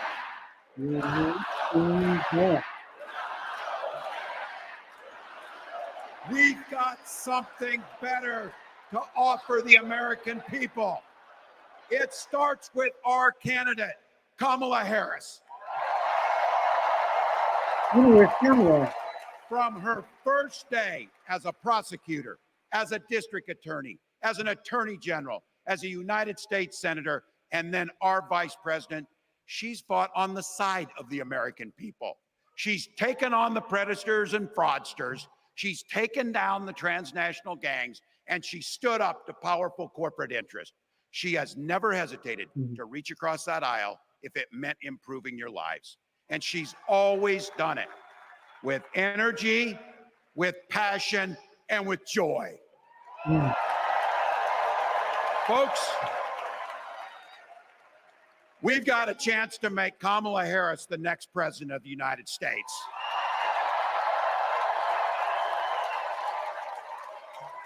But I think we owe it to the American people to tell them exactly what she'd do as president before we ask them for their votes. Right. So this is the part, clip and save it and send it to your undecided relatives so they know. If you're a middle-class family or a family trying to get into the middle class, Kamala Harris is going to cut your taxes. If you're getting squeezed by prescription drug prices, Kamala Harris is going to take on Big Pharma. If you're hoping to buy a home, Kamala Harris is going to help make it more affordable. And no matter who you are, Kamala Harris is going to stand up and fight for your freedom to live the life that you want to lead. Because that's what we want for ourselves, and it's what we want for our neighbors. You know, you might not know it, but I haven't given a lot of big speeches like this. Yeah. So new, huh? But I have given a lot of pep talks. Coach. So let me finish with this, team. Big team. It's the fourth quarter. Uh-oh. We're down a field goal, but we're on offense and we've got the ball. We're driving down the field. And boy, do we have the right team. Kamala Harris is tough. Kamala Harris is experienced, and Kamala Harris is ready. Our job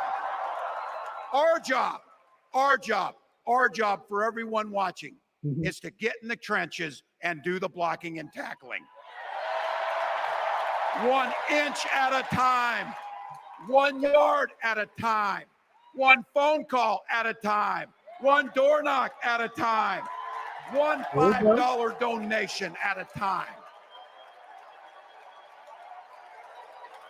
Look, we got 76 days. That's nothing. There'll be time to sleep when you're dead.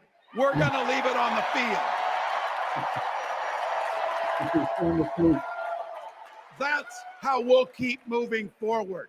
That's how we'll turn the page on Donald Trump. That's how we'll build a country where workers come first. Healthcare and housing are human rights. And the government stays the hell out of your bedroom.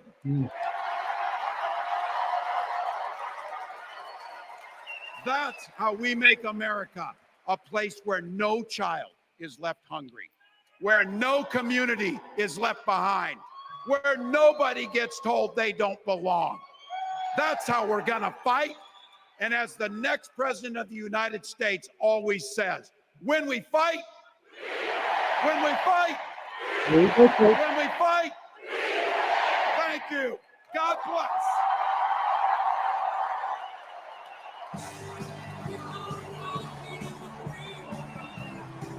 All right.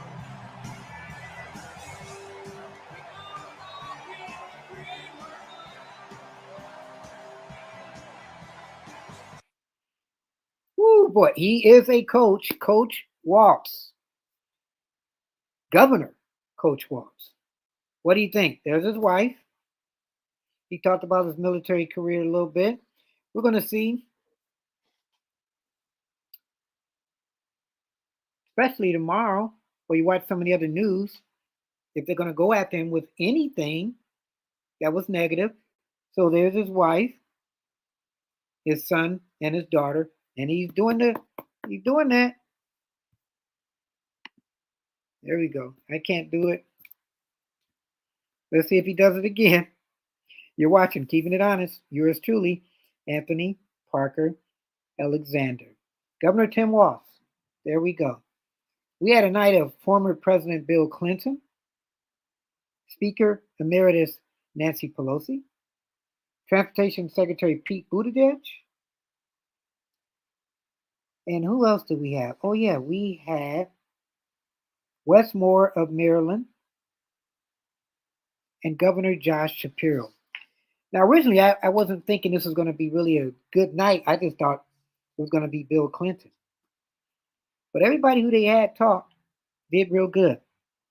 So just because you don't think this is favoritism, I wasn't doing this when they were doing the Republican convention because I didn't have some of my supplies, my technical supplies. Or else I would have done that too. We did air portions of each night when they did the Republican convention, but we didn't really do any live shows. But because you guys have helped me and you've supported me, we're growing. So what do you think now? What do you think? Look at him. Look at him as he's walking away. Is he going to touch the chest again? Wow. There we go. We got one more day left. And as Miss Kamala Harris, how does this make you feel? If you're undecided, are you deciding now? They're saying this is going to be a close race. We don't know. It's going to be either Donald Trump reelected or it's going to be Miss Harris. And you think the history of both of them. Donald Trump, convicted felon. And I'm saying that only because everybody else has been saying it. But even if he wasn't a convicted felon, and they didn't use his name as much as I thought they would, which I'm glad, meaning his background, use his policies or whatever. Talk more about his policies. That's what you guys need to do. For the Democrats, are they really even thinking about the significance of having a woman as president, an African-American woman as president, 8 years after they had an African-American man? If that happens, and if she's the right person, how beautiful is this country that they're accepting this? But you can't have half wanting Trump and half wanting Miss Harris, because then it just shows how divided this world is. If you're going to vote, put most of your votes in either the Republican Party or most of your votes in the Democrat Party. Vote with your heart. Vote with your soul. So tomorrow, there's going to be the last night of the Democratic convention. But we're going to go to one of the stations to see what they're talking about that is still on. And hopefully it's not a kiss up station. Okay, because we don't have time for kiss up stations. All right. So we're going to go to, as I try to pull up the screen. But tonight was a good night. It was a fun night. It was an interesting night. And as we try to close it soon, we're going to make sure we're on a site that is really talking about something. So let's see what they're saying, and we'll bounce around with them. But not when there's music, okay? Because we can't do music. Come on, people. All right, let's see if we do something real quick. Let's pivot real quick. You're watching Keeping It Honest with yours truly, Anthony Parker Alexander, as we try to get on a site. Let's try this one right here. What were your takeaways from this? Did you learn something from any of these people? Did it make you want to go out and vote? They say there's 70-something days left.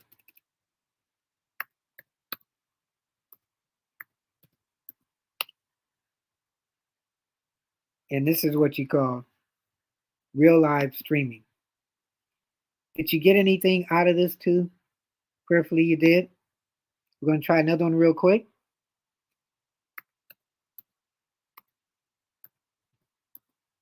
Mainstream media? Are they doing anything? Well, let's see. All right. I think we have something here. You have any comments or questions? You can email yours truly. Parkerman2011 at gmail.com. Parkerman2011 at gmail.com. And I think we have something coming up soon. Okay, that wasn't supposed to be it right there. But you can see that we're constantly working.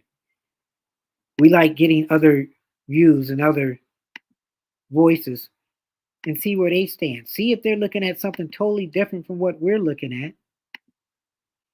Because some things may be black and white, but to other people, they're not.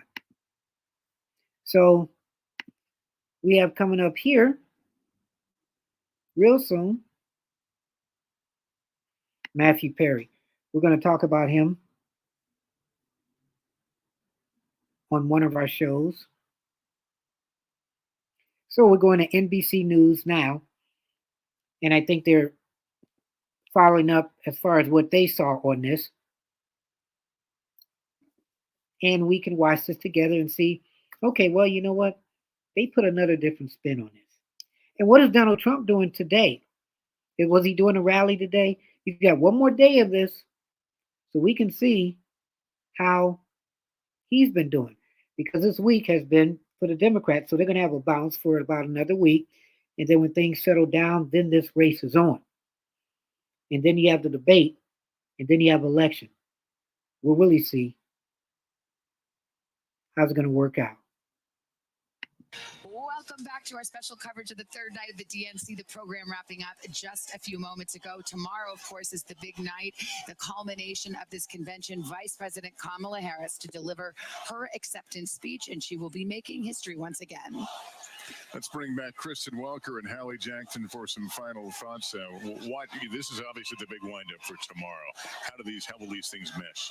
Well, you're right. I mean, on the one hand, you have Tim Walz, who's introducing himself to the American public. You have Vice President Kamala Harris, who tomorrow night will deliver the most important speech of her political career. She will be reintroducing herself, and she's really going to, I think, draw the same type of contrast that we heard Tim Walz draw tonight. She's going to have to paint a vision of what she wants to do if she's elected. I don't know that she's going to delve into a whole lot of policy details, but again, I think you're going to see that sharp contrast. One of the things that really stands out to me tonight after night 3 is the extent to which there was a real focus on independence, from Oprah talking about the fact that she's an independent. You heard Governor Tim Walz tout the fact that he's a gun owner, he's a veteran, that he wants to adhere to the Second Amendment. At the same time, he wants to keep kids safe in schools. That's the type of messaging that could potentially reach out to some of those independents, some of those undecided voters who are going to be so critical. And then we have to say it over and over again, the issue of reproductive rights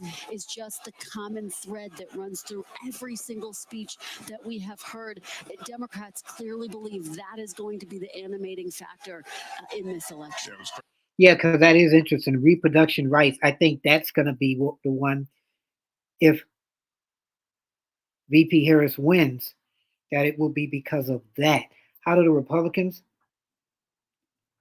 go against that? That's going to be hard. But now, Oprah too was here. Forget. Independent. She said she's an independent voter. Going after those independents, going after those Republicans, going after, I think, the black men. How do they put that one in there? Are they going to discuss that? That may be the weakest one that maybe Kamala may not be able to get. We know the women, the reproduction issues is strong. The gun owners, is strong. The military now may be strong. The independents may be strong. This is going to be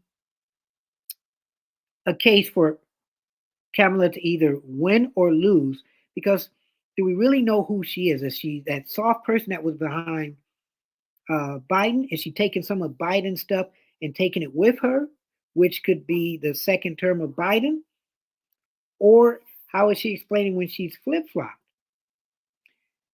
This tomorrow, like they said, will be the defining moment for Kamala on if America's going to want to pick her or not pick her to be their next president. We were quite touched by his description of his own family's adventure. Spoken very personal terms about his I own say infertility adventure. I struggles. obviously meant they were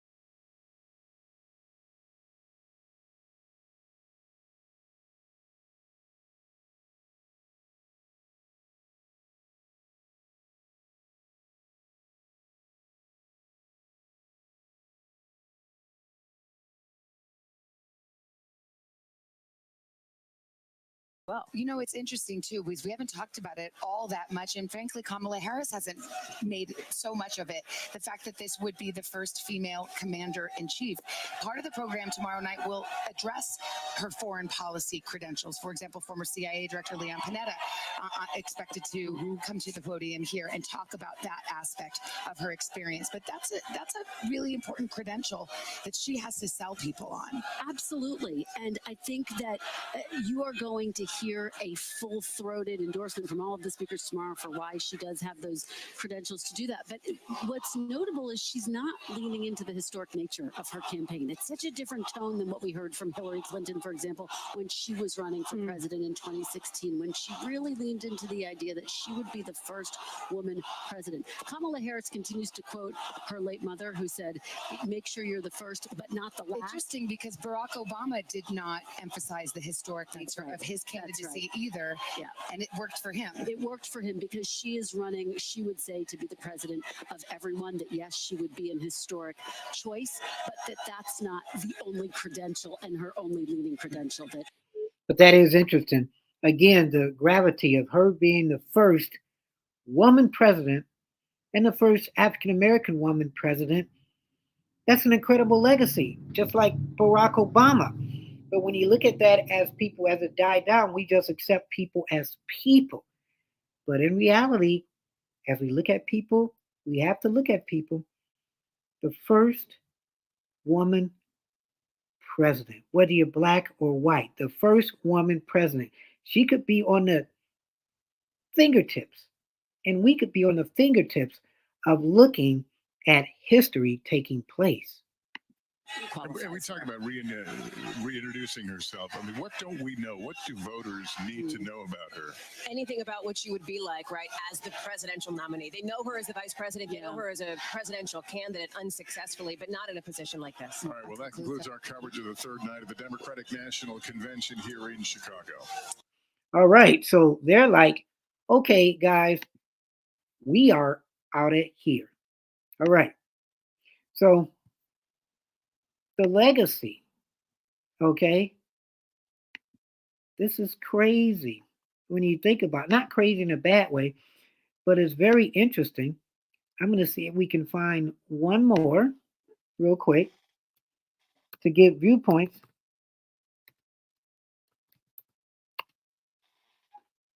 of this election. Wow. You're watching Keeping It Honest. Yours truly, Anthony Parker Alexander. As we look to see if there's any more coverage of this convention.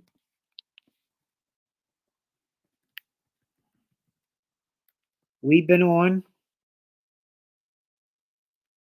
for 4 hours today. Okay.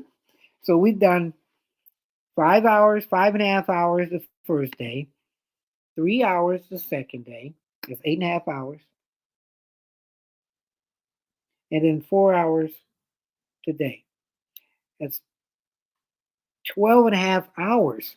So we've been averaging 4 hours every day for coverage. Wow. So making sure that's it. Got everything out here. Okay. There we go. So it's going to be interesting tomorrow. One thing I have tomorrow is that she's going to speak. And let me see if I can pull up. And if I can't pull it up, I guess we'll all be surprised.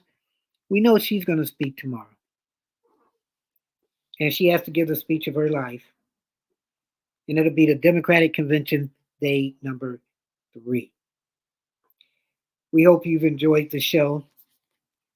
Let me see if I can get some comments as I look on my phone. So we have people that comment on the show, and we put videos out there, and people respond to the videos. And I said something about, Walz and how sometimes he uses his language, which I'm not a fan of. So I got this one from Fantabulu.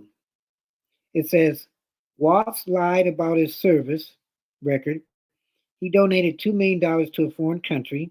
Kamala is a liar and a traitor and will always be one. If you get a flat tire, you don't ride it for 4 years and expect it to fix itself. You get a new tire. I don't know if I read that one before or not.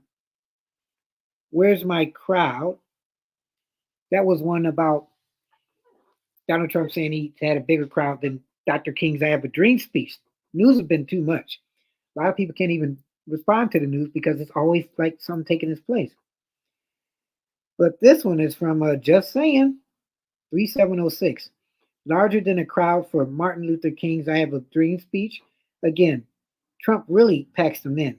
Looks more like a local KKK meeting. Wow. Okay. And let's see. Kamala's future is from David. If Americans vote for her, it shows the incompetency of the nation. And F us on the future and F us on the past. James, very positive person, being sarcastic. And CJ, Trump don't just come on, man. Not again. Okay. And here we go. Better looking. When Trump said he was better looking.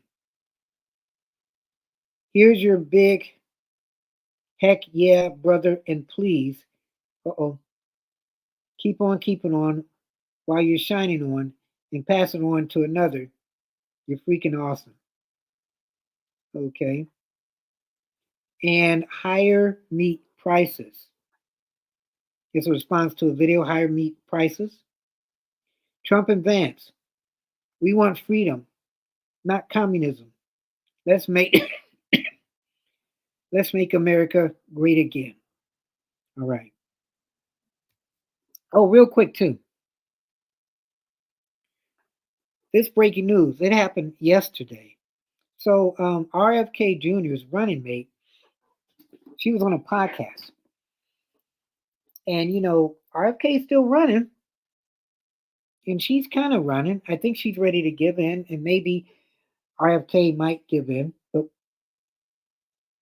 who's he gonna promote? Who's he gonna endorse? He's gonna endorse the Democrats? I don't think he is. And is he gonna endorse Donald Trump? So this was a breaking news story. RFK Jr.'s running mate outlines 2 options: drop out and back Trump, or risk Harris win. All right. So there's been rumors that, and a reporter asked the vice presidential candidate for RFK Jr. what she wants to do. And there's rumors that she wants to run for governor in a couple of years. So she's doing this supporting RFK. And I think they're really watching this. They have to be watching this, really. I mean, what is their way of winning, really? But that somebody asked Donald Trump too, would he be interested in going after RFK Jr. and putting him in his cabinet. And he said, well, I haven't thought of that. That's something I think about, but I would really love his endorsement. Because RFK has the independence. And as you saw Oprah, she's trying to get the independence. How much of that independence will hurt this race? Because will RFK Jr. stay in there? And if he stays in there, are people going to vote for him? Or are they going to say, RFK going to say, you know what, I endorse Trump? And then his independent people go to Trump. But if RFK stays in there, Jr., will it hurt the election? We'll have to look at the numbers and see. But he probably won't go back to the Democrats. And so there's a podcast. I'm going to talk about that tomorrow that you guys have to listen to hear the lady, I don't have her name in front of me, who's a VP candidate with RFK. And she was on this show, and she was saying how the Democratic Party were doing things that were trying to push them off the ticket, running independent. And from what you could tell, it seems like that they would rather go to Trump than go back to the Democratic Party. So we hear all the things. Maybe I'll have that tomorrow. But we hear all the good things about the Democratic Party. But all the parties are kind of rough. Cornel West, he's third party in himself. When are these guys going to eventually say, yeah, we have no way of winning? But are they trying to make a deal where if they endorse somebody, they may get on the cabinet? Because you don't want them to disappear. I mean, Pete Buttigieg, who 4 years ago ran for president, he became the transportation secretary. And so his days are, closing too. He ran against Kamala, and he ran against Joe Biden. And Joe Biden got Pete, and he got Kamala. So politics is a crazy thing, but you have to honor people when they really get out there. It makes you look at Tim. I've been hard on Tim, talking about his service and everything. You've seen some of my shows. But if his story is as legitimate as it seems, and he was just a coach, and people in his community said, why don't you run? And kids supported him. And then he became a congressman. I ran for Congress, so I know. And then he ran for governor. And now he's on the cusp of becoming vice president. It shows you the human nature of people. And when you believe in something, no matter what, doesn't matter if you got 10%, 90% against you, 10% is for you, or that 1% is for you. If you got faith in whatever you believe in, and you believe it, no matter what's against you, then you might be able to achieve it. Keep hope alive. We saw Bill Clinton, 78 years old. He technically could run again for president because Donald Trump, 78. Biden's 82. All these people that are running or that have been president or that could be president or that could have been president were at the Democratic convention. So let me know if you've seen both conventions. I've seen both of them. And both of them have been good in their own way. But it's still up to the voters. You still need to get out the vote. So I appreciate and thank you for watching. Go to my Patreon page. Like I said, support us there. Hit the like, hit the share, hit the subscribe button. And we thank you for supporting our show. Like I said before, we do 5-second clips up to 5.5 hour movies, really. The long version. And hopefully you tell your friends too. Subscribe, subscribe, subscribe. So tomorrow's the last day. We do Keeping It Honest. We do Midnight at the Oasis. We haven't done that a couple of days because our show has been running for hours. We'll be back to Midnight at the Oasis as soon as this convention's over with. But tell your friends, we do things in a Parker twist, Parker spin, like that. And we wouldn't be able to do it without you guys supporting us. We thank you very much. So in closing, stay tuned tomorrow, same time. Last night, day 4, Kamala. After you watch her, if you haven't decided, maybe you will, maybe you won't. We'll know by then. And then we'll be on the other channels to get their different views and everything. So look for your notifications and everything. In closing, keep your head up, never look down, always believe in yourself, and therein will lie your answer. We don't just keep it simple.